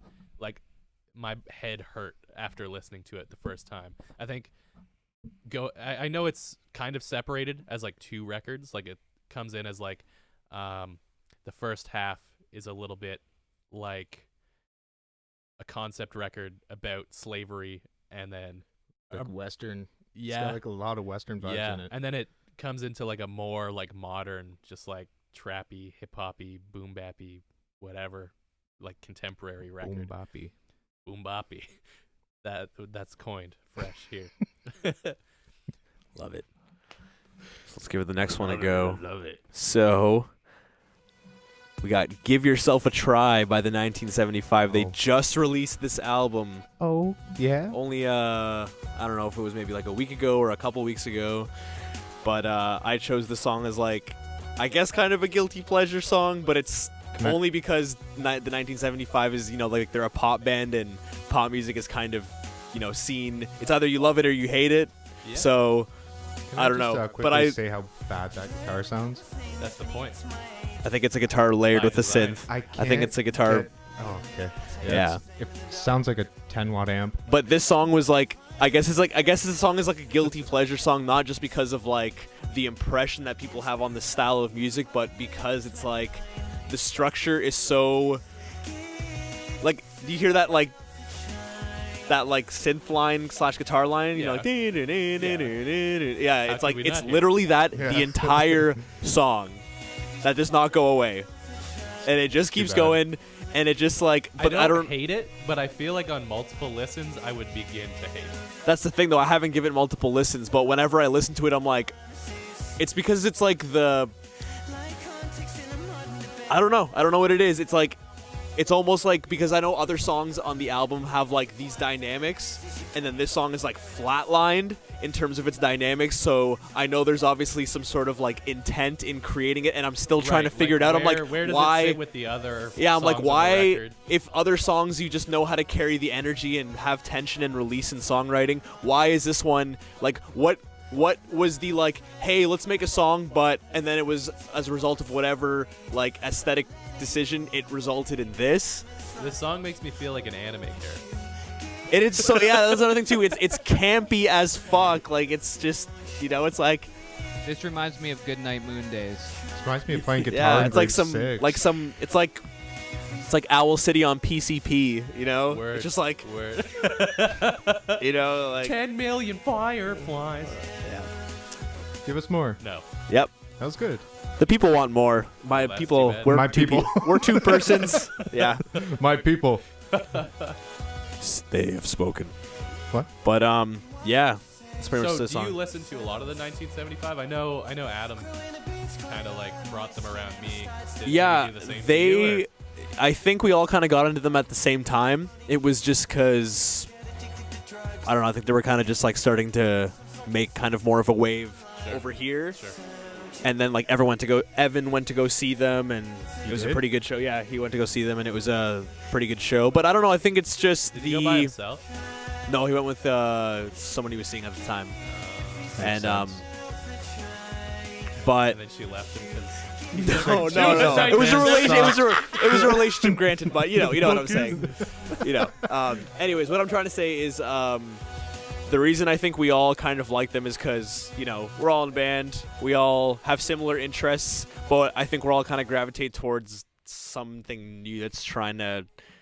I don't know. I think with the 1975, they're a pop band, but their musical decisions are a little bit outside of the box, but they kind of pepper it in, Sure. and I think it's like appreciating when that happens. It's almost like you're kind of waiting for it, and then they just throw something in that you're like, why would they do that? Like something like off time or like a weird polyrhythm or like a weird chord that you're like, that would like, I've never heard, you know, anybody do that and it be like okay, to me, you know, they almost well sound received. like a more neon and electric Vampire Weekend. If I was to, I've never heard of Vampire Weekend. oh buddy, Yeah, that's a you good, got some that's- some. that's Put something on. All right. I've never listened to them either. Put on just do A Punk. Do A Punk by Vampire Weekend. Ape what? A Punk. The Oh. letter A Punk. It was like a perfect. Yeah. Some of their other stuff gets These like are the guys that a were little running on eclectic. the treadmill? No, that's okay, okay, go. Okay. Oh, okay. So shout out to Lauren. She's probably gonna mute the stream Hey, because Lauren. she hates Vampire Weekend. Oh, these guys. Okay, okay. Say no more. Say no more. Okay, yeah, you can kill it. Yeah. Everybody gets the point. I'm sure you've heard Oh, this on okay. the radio 10 billion. I think the Start of Step 1975, Brothers. depending on their songs, though, if comparing it to these guys and kind of tying them together, they bring more of like an atmosphere, more of a vibe in their songs. Sure, it's like that's when why a song that's is. why I said more neon. Like, Oh, like okay. They're, Yeah. They're kind of grabbing at like an aesthetic almost. I can agree to that definitely. Yeah, they set a mood per song, Yeah, and they for can and they can execute it well. But we'll go to the last song on this playlist, which is a song called "Grip Shoes" by a band called Good Tiger. What are Cool. grip shoes? Grip Like, shoes, Skechers. Oh, New nice. Balance. Nice. I think the reason why I like this is, I don't know, it's just one of my favorite albums. Just, Good Tiger's a cool like little super group. Guitarists are from this band called The Safety Fire that's not around anymore. Oh, fuck yeah. The bassist is from Architects, or formerly was, I think, and the vocalist was from like Sky Eats Airplane, and like this vocalist Elliot Coleman. He's been in some bands for a while now, and the drummer is this guy Alex Rudinger, who was in the Faceless, and he's like a YouTube drummer. And when I say YouTube drummer, I mean like, no, he doesn't flip the stick, but he does a lot of really good covers, and he's like really speedy. I He love doesn't that you flip know the stick exactly per what se. I'm referring to. Yeah, I know who you're talking about. Maybe, I don't know, Christian, are but you talking about somebody specific? No, nobody Yeah. specific. I just know a lot of YouTube drummer or Yeah. like playthrough It's a drummers. trick. They do a lot of flourish. Specifically, I mean. We okay? Yeah, we're great. How are you doing? Oh, excellent. That's good, man. I'm happy to hear. But yeah, with Grip Shoes by Good Tiger, like, I don't know, this song in particular, just because the lyrics also are pretty good, just because it's kind of, being okay, not being okay, but like We're just being okay, guys. No, Hey, I'm just being we're just okay. okay, guys. I don't know. It's just kind of about like watching your life pass by and just not doing anything about, like making a change and just like analyzing it, and you should be taking advantage of like your moment, but you just keep it's I guess the lyrics kind of outline that mindset, not encouraging it or discouraging it. Maybe it's like this bit of discouragement, but it's kind of that thing. But Do you guys prefer lyrics that you can like relate to your own life, or do you prefer lyrics that tell stories that you would never be able to? There's a weird relate fine to? line with lyrics. I find in the music, it's like it has to. I can't be like attentively listening for them and waiting for them to grab me. I have to be like at a certain time, at a certain place, and it can be anywhere, and I can hear it from any source. I don't have to be listening to it in my car, in my headphones, like. But once I hear that song or those lyrics in a certain place, and it just kind of puts me in a certain mood, and I just kind of grab it at that moment, I'm like, oh, and then it just gets me. It can be like in the mall listening to it, or Yeah, it'll flip you back there.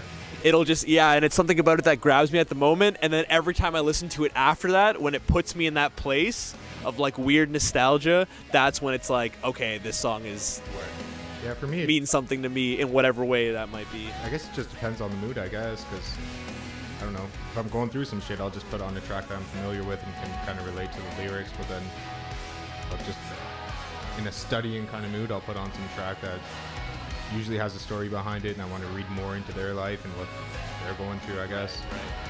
You guys love that music that's like gut wrenching, To a certain like, point. like it hurts to listen to. Yeah. To a certain point. Because like if I'm in a mood to listen to that and I put it on, it's like masochistic almost. Where I'm Yeah. just like, it's damn, abuse. it fucking stings. You're yo." like, oh, but it hurts. It hurts so good. Yeah, I don't know. I don't know how I feel about that. No, it doesn't. It's not like I do that super often or anything. But when Yeah, I you do. when I know you yeah, do. all the time. Text me every time you do it. It's weird. Yeah, Pika, I'm really upset right now. Really, Yeah, it's really weird. man. So this first track is from Ian's band that he likes to listen to. I think Christian does too. Monuments, fucking rad. Yeah. I don't like Reddit, it. Why you so sexy? You don't like it? Your favorite records of 2018. I actually hate this song. Really? Yeah. I What is it? Do you hate everything about it, or no, I don't. It's good way Clean of vocals. It's a good way of clean vocals ruining a fucking track. Oh my goodness. A metal dude. track? And I what think about you it? need to go to a psychologist and work through some No. issues You need to listen to this, man. It's these elementary school lyrics that just. It's the lyrics. Like if they were so intricate lyrics that like we were Is this just off talking the new about record? spoke to you. Yeah, Yeah. Phronesis. Yeah. It's it's painful. Yeah, I remember when it came out, and I was driving to somewhere up north. Like it was a long drive, and I was like, "Yo, what am I gonna download? Oh shit, New Monuments came out. Let's get that going." And I'm playing it, and I'm like, the instrumentation's fucking banging, and yeah, a lot of the lyrics, I was like, "Oh, This part. oh man, what a bummer." Yeah, it's the lyrics are a little They're dusty. And they're super corny to go along with the clean vocals. The vocals, like the way the melodies are executed, I think like they write hooks that accompany like these really heavy technical riffs. It's like, how else are you supposed to make that music approachable? Well, not with lyrics like that. No, not with lyrics like that. You are totally right. I agree with you 100%. But if they were better lyrics, I think you would have a better impression. Would you not? I'm not sure because I'll never hear this song with better lyrics. I don't know if you can find me a similar song with better lyrics. Do I smell a cover, Danger Liker? I don't know who that is. Oh, me neither. Good. Shout out to a band I don't know exists. I don't know. Other than that, the song's not bad, but I don't go out of my way to listen to it. Do you guys go back and, well, I don't know if you listened to Monument before. Nope. You go back and listen to old Monument? Like Gnosis stuff? Yeah, of course I do. Do you feel like it stands up? I feel like the when I riffs listen do. to The it- riffs do because that album is like, okay, the thing is, what I find with every band's first breakthrough album is it's always going to be, by definition, the best, not because, maybe not just because of like nostalgic reasons, but because the first album is always the album a band will be able to put their most years into, and they can like, it can be 4 years, and then they can finally release that. Everyone's going to be, this is amazing, but then they're on the clock. So then it's like an album every year, every 2 years, and it's like, you know, people are like, oh, it wasn't as good as that. It's like, well, yeah, what did you expect? Like they had to tour and they had to do a bunch of shit, and then at the same time. That's a little different, though. Vince Staples is not doing the instrumentation, one man working with a producer. Some bands like this, multiple producers, I guess. Yeah, when you have a 4 or 5 piece band, you're getting a bunch of people on board, and then producers and engineers on top of that, I'm sure. And I think it's a little more complicated than what Vince Avril Staples Lavigne shout out, nice. So this next one, I guess when Tyler the Creator was dropping his, I guess he still is dropping his singles. Yeah. After Flower Boy, he released Okra. Oh, and the then AO, the AO singles. And I don't know, I fucking love this track. I love the sample that he used. Kind of for me, it kind of just like summed up Flower Boy for some reason. I feel like it's just like a good mix of everything that he did on that album. True. It's a short little piece. No, I did really like this song as well. Yeah, I like the video that he shot. He did it all in one take, so that's pretty impressive.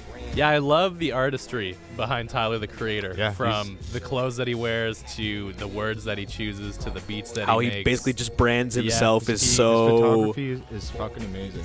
Yeah. Ah, fuck, man, he's so You talented. see the video he did with ASAP Rocky? For Is it, what's that shit called? Mayonnaise? Potato salad? You got an ingredient right. Yeah, that video is really cool to me. Yeah. Yeah, I don't know. Tyler the Creator's just fucking creative. And then like the videos he did for some of the songs off of Flower Boy reminded me of like the Beatles, like Yellow Submarine. I've never seen a video from Flower Boy. Oh man, they're wild. You How many should definitely videos check are them there? out. I think there's 2 or 3. For what songs? I don't remember. Perfect. Thanks for the help. The video for See You Again? Okay, this next track is not this one. Oh Lord. Ooh. I think this was at the beginning of the year when I started really getting into Anderson Paak. Packy. Pack. Maybe not Packy. I've heard it pronounced pack. Yeah. Yeah, I don't know. This track really. Damn, got I don't me. know if I've heard. And it's this kind of song. older too, though. It's Yeah. from Venice, which is from a really long time ago. Yeah, this is when I really started getting into him. So This is a track that really paints an image, tells a whole story. Do you guys want to talk about his new record for a Do sec it. here? Yeah, go for it. yeah. What'd you guys think? It was. I haven't been able to fully like squeeze the whole thing, I'm but still unpacking like 72 other albums. yeah. Hey. But you know, like songs definitely bang from that like 6 Summers Yeah, and you know What do you think about it? Hints, obviously. I enjoy it, but Malibu trumps it in my book. Because he Malibu- had a lot of time to work on it. Yeah. It's got a very yeah. different vibe to it, though, too. This Yeah, one. it just seems very braggadocious and flashy to me, which to me, when I was first introduced to Anderson, I was kind of thinking that he was like a real soulful artist. I likened him to like a James Brown Kendrick mashup almost. And Yeah, then- that's a really good way of doing it. And his vocals have definitely stayed true to that, but the lyricism on the new record kind of left something to be desired for me. Like it's fun and it's playful and it's good and it's kind of not a darker album, too, though. Yeah, a little bit. It Seems definitely a takes some bit more turns here and there. aggressive. Yeah. Definitely Yeah. takes turns here and there. There's a good bit of turn the lights off, put some candles on, and some lovemaking Sure. music, though. I'm not saying it's a bad record. Like, No. it's definitely up there for Yeah. record If you of were the just year to for me. like, you know, if someone was to have a gun to your head and says you can only choose one, you're picking. Now, I also heard that his band had nothing to do with the new record, where sounds like as it. Controversial. Malibu, where on Malibu they helped. Yeah, Anderson .Paak and the co-produce Free everything. Nationals. That's Yeah. what they've always been. I know because you can tell he's also trying to like help that because he's like, oh, if Well, I he's get still two, touring with his band. like- yeah, but he's With like, the you know, new if I album? get, yeah. I can feel Weird. like that was a huge label thing. As soon as I saw the album and it just said Anderson .Paak and their band was kind I of just on the assumed cover, he and was I ready was, to do anything to work with Dr. Dre. If that Yeah. meant dropping the band to record the record, Yeah. that's what he had to do. But feel I'm like sure they knows, did- like even maybe the band was like, "Yo, go do it," because then we get more notoriety. Yeah, exactly. Later. Like, we well, can they do. what Have you we seen want. like their plays on like Spotify and everything like that? It's crazy. What are they like? In the billions. No. They're pretty high though. They're like surprisingly high. Let's take a look. Give it to me. Dang, That's guys, not them. It's kind of cold in here. It's fucking supposed to. It's been snowing for a very long time. Aggressively at that. Jesus. How the fuck am I going to get home? Yeah. And we're still trapped here, guys. Come on. Like, why isn't anybody helped us? Why? Send I us your need bones. I need the cops Somebody send those busting damn in through beanies here. over. Hit that donation button. Yeah. I know you see it. Yo, click that. Trying to get sponsored by somebody on Instagram there. Trying to get some beanies. Beanie Hat Company. Yeah, what's Cool Hat Company. what's their problem? I don't know, dude. Yo, bots are driving me nuts on Instagram. Dude. Yeah. I've been There's a so bot annoying. messaging me about rap beats right now. I've been having Oh yeah, that one. Do you just mess with them? Oh yeah. Yeah. Oh yeah. Because You had- it's either you ignore them, you It's so formulaic when they Yeah. message you. It's like, what a great post. Yeah. Clapping hands. I love this Yeah. song. Firework. yeah. Or like, If you want to see when- me making waves, please Yeah. follow me. And when it's- we're dropping like the hip hop hashtag, it's like, yo, these are the Sick most track, fire man. raps I ever heard. Why don't you check out me raps? Because we're not doing that. And then this next track is what got me into Brock Hamon. Oh, here we go. I love the fucking horns in this track. yeah. Yeah, Um, this song was wild. Bumps. Yeah. I love those like the fucking crisp horns. I don't know what it is about it. Every track that has horns in it. crisp is- That horns. sounds like a porn star. It is. Chris Crisp Porn. horns. Crisp horns. Chris Porns. Yeah. I don't know. This song just flows so well for me. I every time I want to get into a better mood, I'll just put this on and I'll groove out for, Yeah, for a dude. good minute. There's definitely been many days when I'm leaving work and this is the song Yeah, I have to you're put just on like, like on a Jesus Friday Christ. afternoon, and I'm just like, fuck yeah. Can't wait to get out of this fucking place. Yeah, dude. Yeah, Brockhampton has a very special way of picking their first singles for all their saturation records, at least. They were all like a real swift punch to the lips, and to the fucking ears. Punch to the lips. I was gonna say, why the fuck are they punching my lips? It seems aggressive. I don't know. They're aggressive. They're bangy. They're poppy. They hit you in the lips. Yeah, it just knock you right in the lips. Well, it gets you like really stoked to listen to the rest of the project, and then the next song that's gonna follow it could be like a sappy love song, and you're like, oh, what am I getting into? This is beautiful. Yeah, they're quite a dynamic band. They're fucking all over the map. Yeah. How many members does Brockhampton have? 72, I think, give or take. Yeah. Give or take 59. Yeah. No, there's like 14, because I remember when they got their deal with RCA, they got like a $15 million deal. 1 mil per? No, well, $15 million for I think 6. In 3 years they have to make 6 records. Yeah, and you're not getting that. So money. that's why It's they did just like a spot for- Saturation Yeah, 1, yeah. 2, and 3 helped because they did that all in 1 year, and then year after they did Iridescence. So now they just got to clear 2 more in 2 years, and that's and gonna good. be easy for them. I feel like with that Yeah. many members, you just gotta have come music quickly. coming out the Yeah. waz, you know? Like, Yeah. you just get to narrow it down I to wonder the what best. the concerts are like. Probably They got at fucking least wild. I 11 heard they're really members. nice. Have you seen the? Sorry? At least 11 members. Okay. I heard that their concerts get crazy, but they reel them in. They're not like Tyler, the Creator, or ASAP Rocky, where they let it like devolve Riot. into an all-out riot.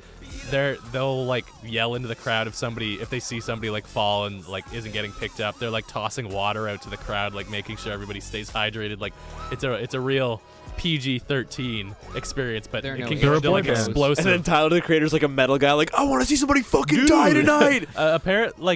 Tyler has had some of the most brutal crushes South by that he's been like Southwest. banned from like performing Yeah. in like the UK or some Yeah, he's shit. banned South by in the UK. Southwest, I think, too.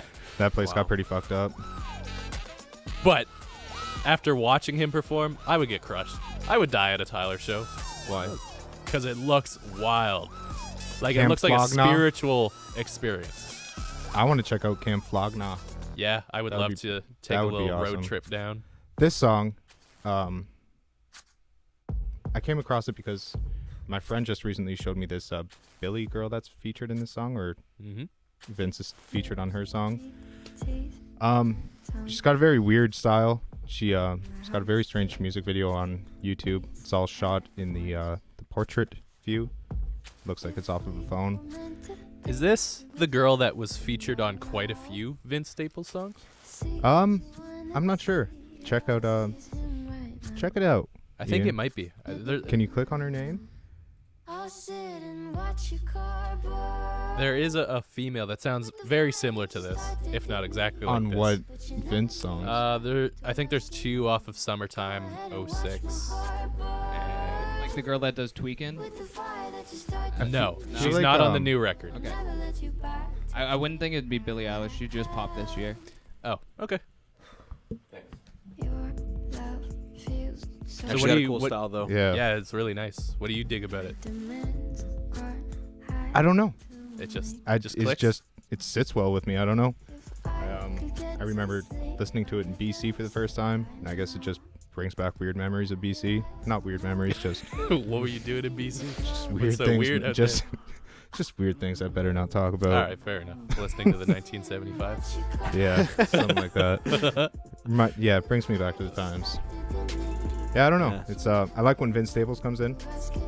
He obviously just kills every track that he's ever on. Yeah, I was gonna say, has Vince ever done a wrong? I think he always wants to be the last person too that sings on a track. Because I remember Earl Staples, what the Earl fuck? Sweatpants? Yeah, Earl Sweaty Pants. He said that Vince wouldn't let him put him before Earl or anything. Because he wanted he to could make finish sure the he could track. beat him? Yeah. Interesting. Be pretty weird to work with Vince, I think. Yeah, he seems pretty opinionated, eclectic, and kind of like, I'm gonna do it my way. Fuck you. Yeah. Yeah, it's a pretty good song. Cool. Yeah, I like it. She's a a lot, weird actually. artist. I think I'm I might check out more of her stuff, but I got to be in like a certain kind of mood for it. Yeah, I'd recommend it. Yeah? My girlfriend showed me it. I've grown to actually start Yeah. to listen to it. My friend's girlfriend showed him, and then he showed me. It seems like a... I've definitely seen her Seems like name a girlfriend kind of all thing. over the place, but I don't stay away from female artists, but I'm a little wary because, like, I don't know, there's just a higher connect with it? percentage of bad music Yeah. performed by female artists, I think. Like, just really crappy pop. Yeah. Well, I kind of think that goes. here comes... I think it definitely goes both ways. Here's another chick one for you. Norma Tanega. Yeah, I don't know. I think I... Dang, that album cover's wild. I get a Walking shirt my with cat named Dog. Yeah. I think I saw this in a movie. Oh, I've heard this. Oh, song this before. is and What We Do in the Shadows. Hell yeah. This is from What We What's Do in the that? Shadows. It's a movie. It's kind of like a mockumentary about vampires that are Yes, roommates. that's where I got it Yeah. from. Devin, will you Yeah. look up the director's name? He's got a Taika Waititi or some shit Yeah. like that. And- He's the guy who also directed Thor Ragnarok, and he's being greenlit to like direct more Marvel movies, which is awesome. I think they're coming out with other movies related to this. I think they're focusing on the werewolves. Oh, that's cool. I loved this What? movie. Yeah, it was- Taliti? It's one of the Yeah. movies that I watched Waititi? recently. It's like I'm Taika sorry about my Taika pronunciation, Waititi. sir. Yes, super cool, and I'm glad he's like getting greenlit to work on bigger projects that will have more eyes on. Yeah. Yeah, this movie was surprisingly really good.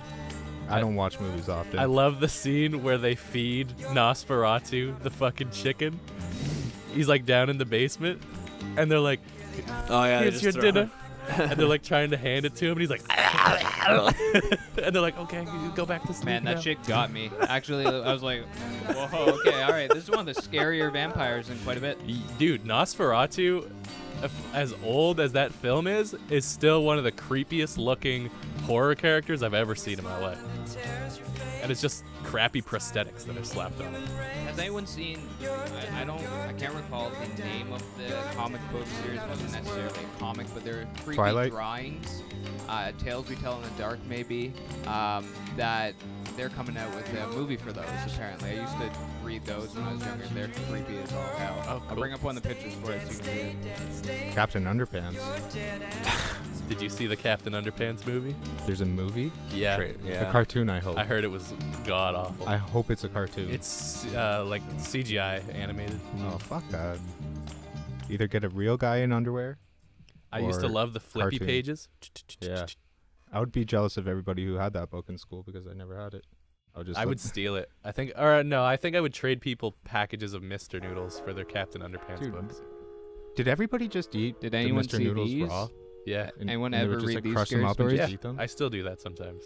I feel like that's super unhealthy. Why? I don't know. Terrifying. The noodles are like flash Recommend it. cooked before they're sent to you. Doesn't, I don't know, man. Do you eat? Do I eat? Sometimes. Do you open like a bag of chips and you eat them? No, I don't.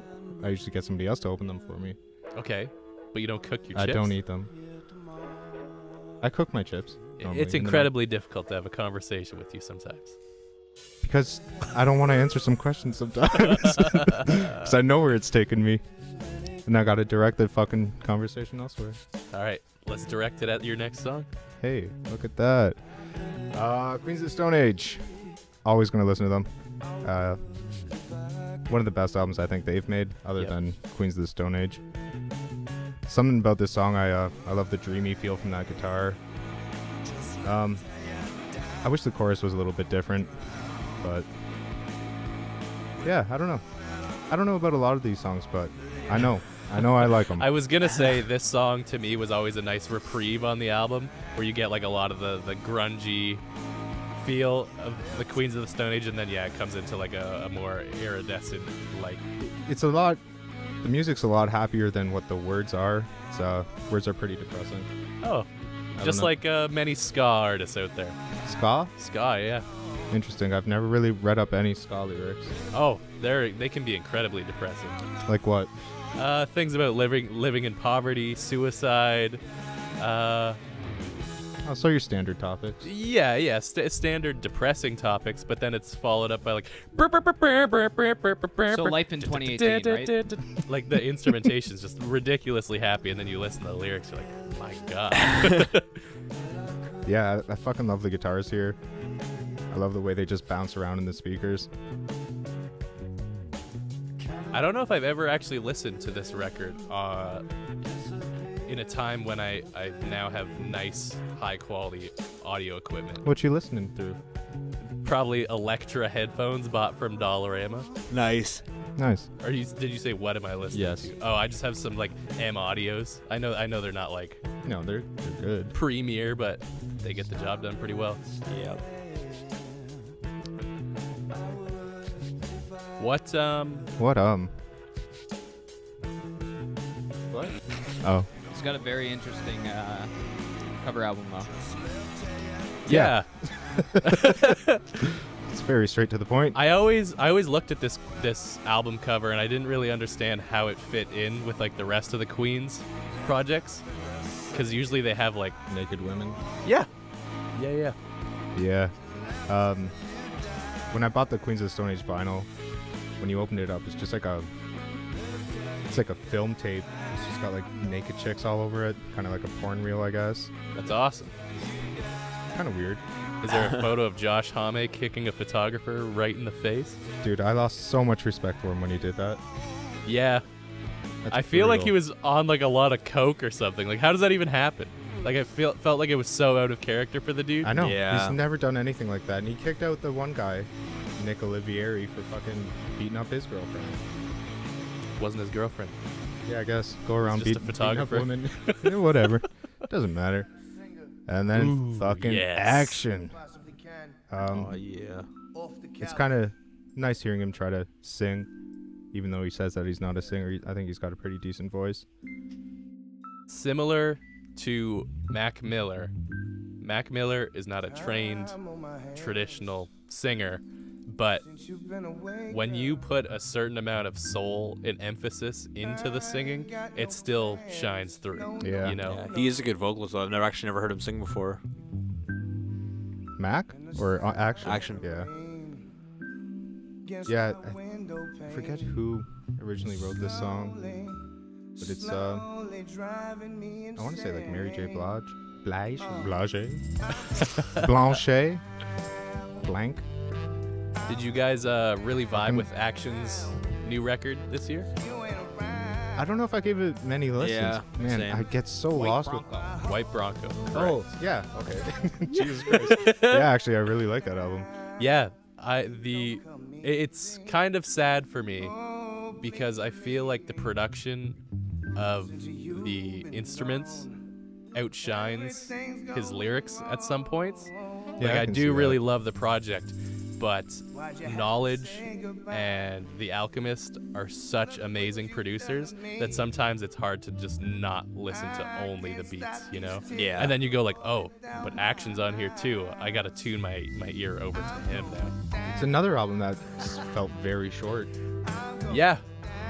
Did you hate it? Because it was short? Like, what's with all these short fucking albums? I think it's just Just the way the business goes now, man. I think it's Do just they gotta just get want to something out release in more, 2018. but have like shorter? They just want to keep releasing albums? as Well, much music as quickly as possible thing because is- people Get bored. forget, right? So you have to Gotta compete with all the other Yeah. albums that keep coming out. Well, gotta work on the clock. the thing is when you were only able to put out vinyls and CDs or cassettes, it was like you get one chance to press a bazillion of these fucking things. and you get that for like a year or yeah, two, and that's it costs a shitload but of now, money. but Now you have multiple ways to release your records. You can bring in money from streaming platforms and then pay for more record presses if you want to.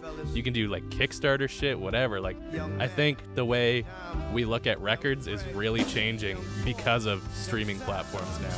You know, like, you don't have to do... Well, the thing is, too, with like longer records back in the day, a lot of the songs would be like filler, like not great. Like, yeah, there was, of course, like projects that were great front to back, but a lot of them were just like B-sides getting thrown on because an artist label was like, put 19 tracks on it, make this shit run for 45 minutes, you know? Like, we want to get our money's worth.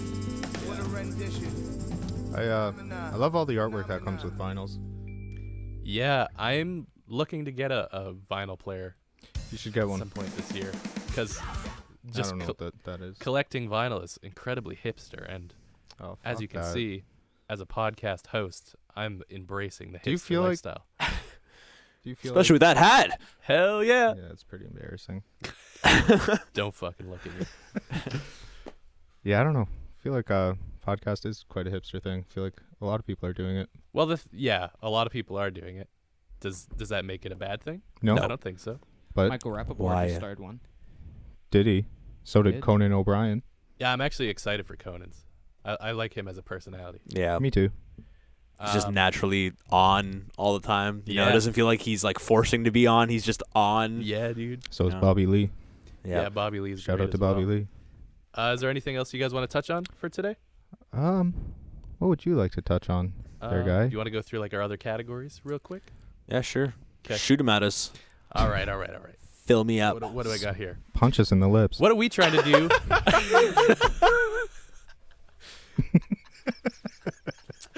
Shucks. My first question was, what are we trying to do as musicians in this coming year? As some of the listeners may or may not know, me and Patrick are bedroom producers, real glamorous, and Ian belongs to a local band called Danger Liker. There you have it. He's acknowledged the existence. Everybody stay quiet. Bye. Yeah. So like, do you guys guy. have any goals for your music in 2019? Yeah, I think we're working on album. So get that done, release it, and promote it and market it effectively. I think that's the important thing. Like, not it's the only thing. Like, to make the music as good as possible is the most important thing. But now with just so much, many ears. Exactly, and with so much music coming out, and us being such a, starting in such a starting position in our, careers, if you want to call it that, is that to market it just kind of helps it get to as many ears as possible. And in a world where the streaming is kind of like, I feel like it's still in its infancy in terms of being in a more structured way. I think 2017 was the first year where artists made more money off of streams, big artists. Yeah. So taking advantage of that is a huge thing. And now that we have all the tools, it's just a matter of being able to execute that in a way that, we can let this album really shine, get it to as many ears as possible, at least just for like a little bit of a listen. Sure. I think it's definitely within your reach. Like, I know you guys have the tools to make it happen. And you already have one project under your belt, and I'm sure you've learned a ton since then. Yeah, definitely, with just, managing time. And I have some, other projects, some bouncing around, this being, including one of them. So yeah, it's just a matter of like managing time as well. I guess it's just like a New Year's resolution that I have. Cool. Hey. Better with my time management. Cool. I think I'm going to focus a lot more on my songwriting. Get kind of keep the ideas fresh and flowing in a track, because I find when I write music, it all just stays in one spot and there's not really much movement in it. The idea's there, the idea's good, but then it drags on for about 3 or 4 fucking minutes without much change. And I'm hoping to get my mixes to sound better, because I found once I started coming here more often and listening to these guys and what Ian's pulling out, my mixes fall short pretty hard. So I'm going to try to beef up that game. Yeah. What are you going to be doing? I think 2018 for me was kind of a year where I really found my melodic persona and characteristics and what I like to do with the keys. I think 2019, I really want to focus on personifying my drums a lot more, having them... Humanizing them? Yeah.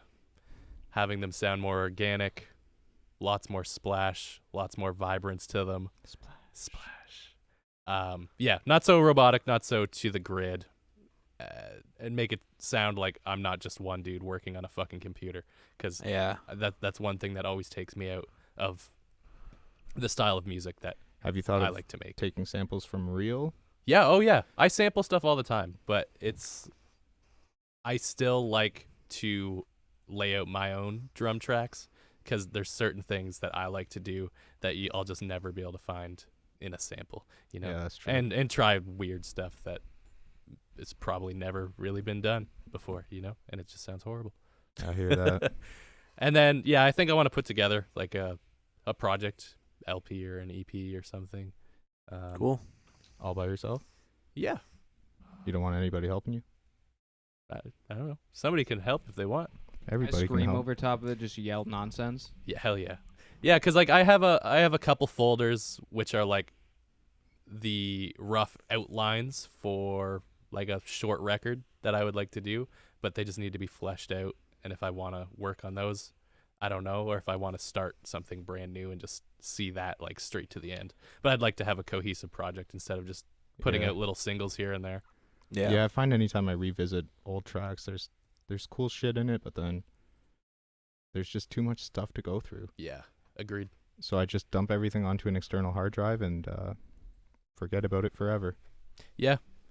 Okay, so that's us as musicians. As listeners, what are you guys looking to do in the coming year? Always trying to just be more open, but taking things with a grain of salt, like not being too invested into an artist. Like if I hear something that slams really hard, I can't be like, well, then everything this artist makes is going to be great. 'Cause sometimes I kind of fall victim of that, and then it's kind of like being brainwashed. Like sometimes people are like, yo, the music just isn't that good. And I'm like, no, it is. You don't understand. You don't get it. And I mean, I feel like that's kind of like all music is good in a sense, but I have to learn to kind of like to have a taste and not be such like a hippie, like I love everything about music, but also there's a weird fine line. It's, like be more open in terms of with myself, like telling myself it's okay to, not like certain things and like certain things, like have a taste. Because I feel like this year I was trying to be as open as possible. That's when you lose your personality, I think, in music. Yeah, exactly. I was going to say, I would love for us on the show to be able to like really hash some shit out. Like you really love something and I really am just like, or we're just doing that with like metal and like, saying exactly metal. Like that. Like that is the most clean fun vocals to are me. Dumb. Yeah, I don't think so. They'll say I don't think so. I'm going to try to start getting over that clean vocal thing, maybe. Cool. Maybe. I maybe think you're not. missing out on a lot of great music, but maybe, I don't know. I want to explore more weird genres like I always do and find some. That's not a new goal. Yeah, so that's not a new like goal. That's you. just what you're doing. Oh, I'm a fucking fraud. Give us something new. What do you hate about some music? I think, okay, so a issue I have noticed with my listening habits this year is when a project drops and I get really excited about it because it's really flashy and catchy right off the bat, and I start telling everybody like, oh, this shit's the fucking greatest, you gotta check it out, blah blah blah blah blah. No, not like that. Where I have done like one listen, but I didn't really unpack something, and I'm giving it like all my praises, and then like a couple weeks later I'm like, yeah, maybe I shouldn't have said that. Yeah. I think I'm gonna try to be a little more reserved before highly recommending things to people, because I don't want to ever be like the boy who cried wolf, where I recommend something to somebody and they just go, well, the last thing he showed me was shit, or it was just mediocre. I don't want to listen to it, because I feel like I do come across a lot of great music that I love to share. Like it's like one of my favorite pastimes for sure. Yeah. So how long are you going to sit on an album or a track before sharing it then? 2 days. Perfect. Nice. I look forward to that. 48 straight hours. Like usually I do this shit where like I'll download an album on Friday morning, I listen to it on my drive to work, and then I'm like messaging you guys already like, yo, you got to hear this. I think I should at least like let it sit in my mind for like a day or two. Good to share a track. Oh, definitely. Enjoyed. Well, like with you two, it's you different. Do, the band? Yeah. Fucking terrible. With you guys, it's different, as opposed to me like recommending it to somebody who's maybe not going to critically unpack the album. They might just take it face value and then just hate it. I've or just whatever. stopped sharing music with people because I know they're not fucking listening to it. Anytime I send it to a friend who's not one of you guys, I'm just like, they're not gonna fucking True. listen to this. Maybe I'm just inflating my own ego by talking about it to people that aren't really listening and they don't really care. Yeah. I'm just like, oh, you'll really love this track, and then I'm like, did you listen? Fuck no. Maybe I'm just practicing for when I do come to talk to you guys about this stuff. I don't think you need practice. Yeah, not at all. So yeah, that's what I want to do as a listener, I guess. That's good. So this this next one's like a little bit of satire, I guess. Satire. It doesn't have to be satire, but I chose to turn my answer into a satirical kind of one. What genre is going to be super hype next year? Oh yeah, this question. I forget what my answer was. Rap with country in it. Oh. Right. Oh, that just made me Country Blumpkin. physically ill. I think. Isn't that like Yellow Wolf? Dude, on or like A little Kid bit, Rock? A little bit. if Yeah, you Kid watch Rock. Football, Kid Rock. Like NFL football, they'll have like Monday night football songs, and it'll be like there'll be some chick who'll just be like, "It's Monday night, come on down and get your beer," and they'll be like, "Yo, it's Monday night, it's football time, we can do it together, one at a time." And you're just like, "Oh my god, this One at a hurts." time? Yeah, I think rap's gonna be dominating for a few more years. Definitely. I don't think there's gonna be much change. Nope, I agree. Yep. It's unfortunate for some reason. For some reason, I'm not really liking it. It might get a little bit more. It might change its course. It might still be hip hop based or rap based, but I think it'll be. I think we need to see. There'll be some certain textures or whatever, like in the beats, like change, and then that'll kind of just carry on to like even pop music, because pop music does the same thing with like, you know, they use like the 808 hi-hat thing in trap music, and there'll be some other, you know, quality that stands out that, you know, will just kind of I'm afraid of things define just it. getting stale. Never It'll gets stale. It'll never get stale. Just history always repeats You don't itself. think the Things genre might get stale? Hip hop? No. Hip hop is like rock. It can't get stale. Yeah. Rock you know? got stale for a point. Well, it's not stale. There's some- always some shit going on. But Yeah. it, You just need to check like- out the bubbles below the cut, you know? yeah, I guess. I don't know how I feel about that answer. You just got to look. There's always good shit, dude. I'm looking everywhere. High, low. Well, I'll send you stuff. You don't send stuff, man. King of the weird, Christian Michaels. So my answer was, let me just read this here. Whoa. Choking on hot Cheeto core. nice. Can you explain that? How that Yeah, sounds? so the idea popped into my head because I thought of the idiot Lil Xan earlier in the year. Yeah. Being hospitalized for choking on hot Cheetos or Eating too overdosing many. on hot Cheetos. Must have been a burning hole. And basically the idea behind the genre is it's going to be metalcore vocals done after snorting a load of hot Cheeto dust Jesus. and Damn. eating a handful of hot Cheetos. That'd be Damn. so fucking painful. No Tide Pods in the mix? Oh yeah, Yeah, that was we a big can thing of toss a two. That was a Tide big Pod in thing there. of 2018. Yeah, that was a big meme. It was kids eating Tide Pods. I just You don't like the taste? I just hope that Rest stays in 2018. I hope dumb shit like that. Just keeps happening. Yeah. Just like, but it's gonna be like different. I was going to say cleaning. no, but then when you said keeps happening, I was like, you know what? I'm okay with it. I don't know. It's called I can't- Darwinism. Yeah, that's true. Yeah. I That's don't true. like watching it. Well, we don't I have like to watch hearing it. about I don't really watch it. I No, just hear about I it. never. think the I don't only think I've Tide ever Pod even video seen I a watched kid. was a guy smoking it out of a bong. What? I saw that. Jesus. Yeah. Yeah. And it worked? Yeah, why wouldn't it? I'm sure it didn't feel great. Yeah, I'm sure he died shortly after, but who's counting? Fucked. Okay, so the next one. You guys have any dope stories from 2018? Just anything? Cool. Yeah, just anything. Yeah. I mean, we are the band that I'm in. Like, we released our 3-song EP. We started playing shows finally, and kind of did that on the summer. It's like throughout the summer, and then released another track. So I think just a lot of things that, you know, the band that I'm in was wanting to do for so long, and then we finally did it, and then kind of looking at it in retrospect, it's like, oh, Like, why the fuck didn't we do this sooner? that, and just like, oh, we actually did like quite a bit, because like the EP was released at the beginning of the year, started playing shows in the middle of the year, and then later on Yeah, it released seems something like you guys are else. on a really good track. Like, I don't know. I think you should definitely stay true to the path you're kind of running down right now. Yeah. with the new album that we're working on. I think it'll. Does it help that Evan jumps on every opportunity to play anywhere? Yes. It's absolutely always so funny. 100%. I always see Kyle and he's like, "Yo, got an open spot," and it's like posted Yeah. 2 minutes ago, posted 1 minute and 59 seconds ago. Evan's like, "Yo, we'll be there." Yeah, Evan's hot on the social media game, Yeah. especially. So he's got an eye for that. So yeah, that helps a lot.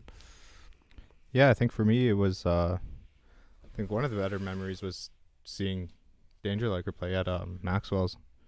Kind of I don't know. That's probably one thing that I'm going to remember from 2018. Well, thanks. Just being able to see that going down is pretty crazy experience. That's awesome. Yeah. I apologize for being a shit friend and never seeing you guys play. It's okay. Twofer on that one. You came to the first show.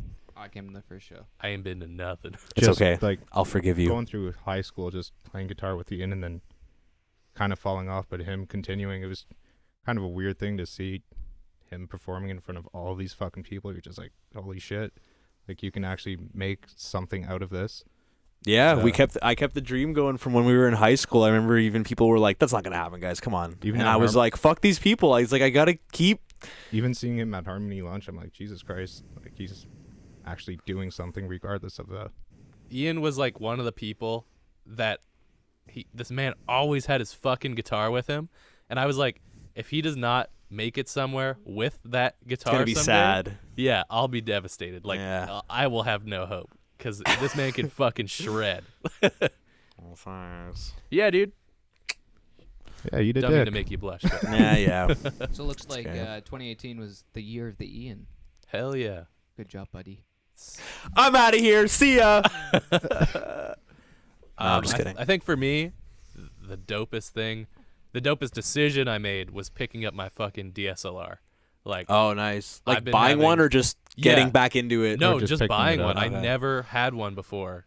Okay. Like, I've never really been into photography. Like, my dad bought a DSLR when I was younger, and I would snap a couple photos with it, and then he would snatch it out of my hand and be like, "Don't touch that shit. You can't fucking afford it." And I'm like, "But it's cool and it's fun." And he was like, "I don't give a fuck." It was like a Damn. $4,000 camera. Is You that don't how get you're to going to touch treat it. your kid? Hell yeah. Yeah. Learn some responsibility. Hell yeah. Don't touch Buy my your stuff. own shit. Yeah. Yeah. Yeah, you're kind of relaxed. Yeah, so those couple photos that I took with my dad's camera, like, just looking back at them and going like, "Whoa, that's really cool what you can do with light and shadows and like how you focus a photo or what you choose to be the subject matter." And that stuck with me for a long time, and I was always like humming and Hemming and hawing. Yeah, that's the one. Kazooing and bazooing. About buying a DSLR for myself, but as you guys I'm sure are aware, they're quite expensive. And finally I was just like, fuck it. I'm going to set aside a bunch of money. I'm going to find a great used deal, and I'm going to go pick one up, and I'm going to see what I can do. And basically I went from, or I'm still a complete amateur, but I think I've been taking some pretty sweet snaps I do throughout like them. the year. Yeah. And It proves on your Instagram page, which you should all follow. Yeah, hell yeah. Get on it. At Christian_Michaels. Check those photos out. Mikael. Yeah, even like if I scroll back to the beginning of the year, like my first photo on my Instagram is a photo I took of the camera, and then it's basically just like a journey from there Nice. on up. That's So awesome. you can like see how I've progressed or regressed. I don't know. I'll check it out and let you know. I think I've progressed, and yeah, I'm pretty excited to continue kind of taking some more photos in 2019. Cool. Yeah, dude. That's awesome. I can't wait to see them. Hell yeah. And then the other thing that was dope was I got out of bed every day. Nice. Some days I don't. I wish I had the option of not. Yeah, we gotta give you your ups for that because it's harder than you think. Hell yeah. Not getting out of bed. Oof. Also, something dope we've accomplished is starting this fucking podcast. Yeah. Getting these. That was a haul. Yeah. Yeah. That was a ton of work to get it going and up to the standard of where we wanted it to be. Yeah, because we could have just like bought a Yeah, decent day one camera. we could have just hit record and recorded through one mic and just kind of sat around it and did whatever and not did the video portion and like whatever. We could have just been up and running. but I don't think it would have been as longative if we did that. Like, I think we might have done a couple episodes and been like, whatever. Okay. We don't have that much skin in the game. Like, who gives a fuck? Yeah. After all the work we put in over like those 3 months since, like, I think it was around July or something that we kind of started it up. Yeah. I think there's like no turning back. Yeah. Like we're all a lot of accountable time for into this baby that we've created now. One thing I have to complain about is these fucking mic arms that Ian bought. Oh my god. For the record, I bought them. Secondly, I didn't buy them.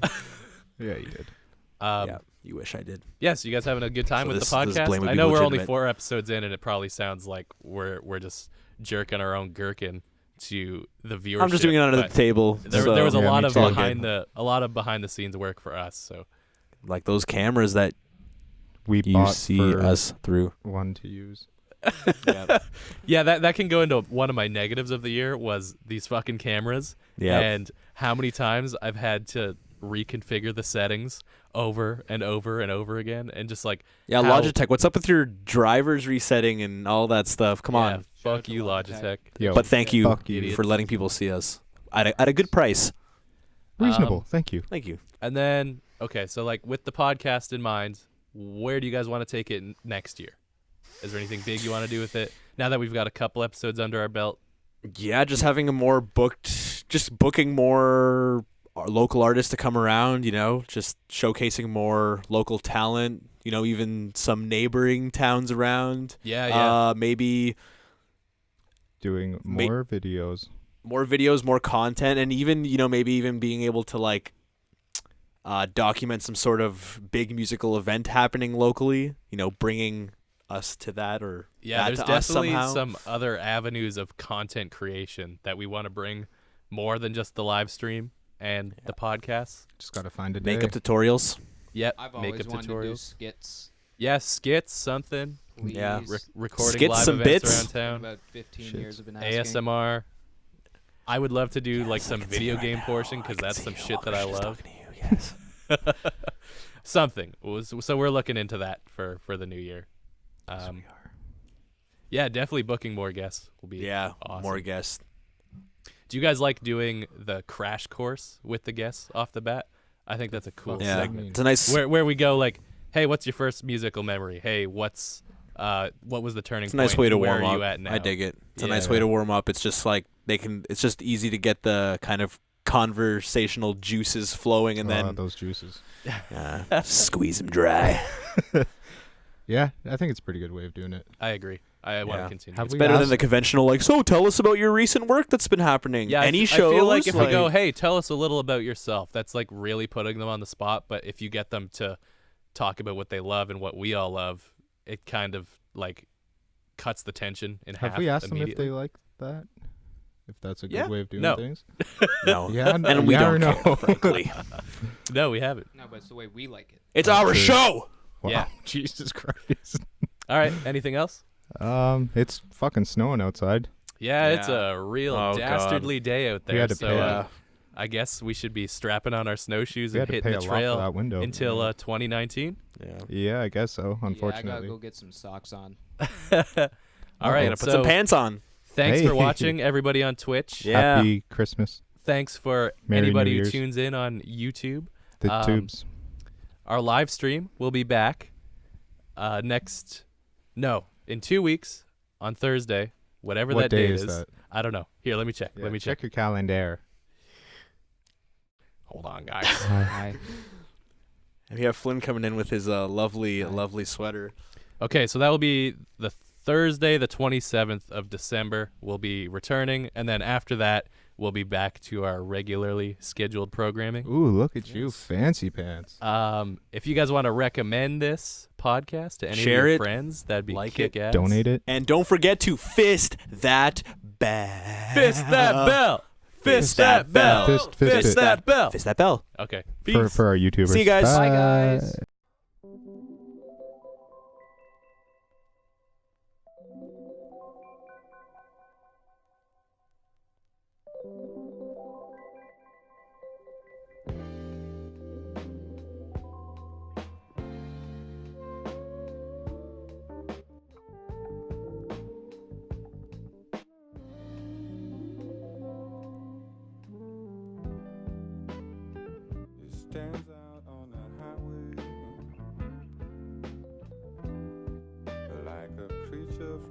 another time. It inspires the baby's questions. What's that? For their mothers as they rhyme. But no one stopped to think about the babies or how they would survive. And we've almost lost Detroit this time.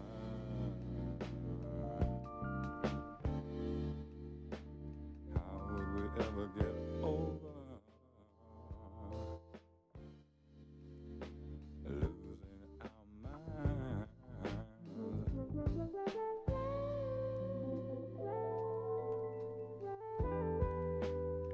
Just 30 miles from Detroit stands a giant power station. It ticks each night as the city sleeps.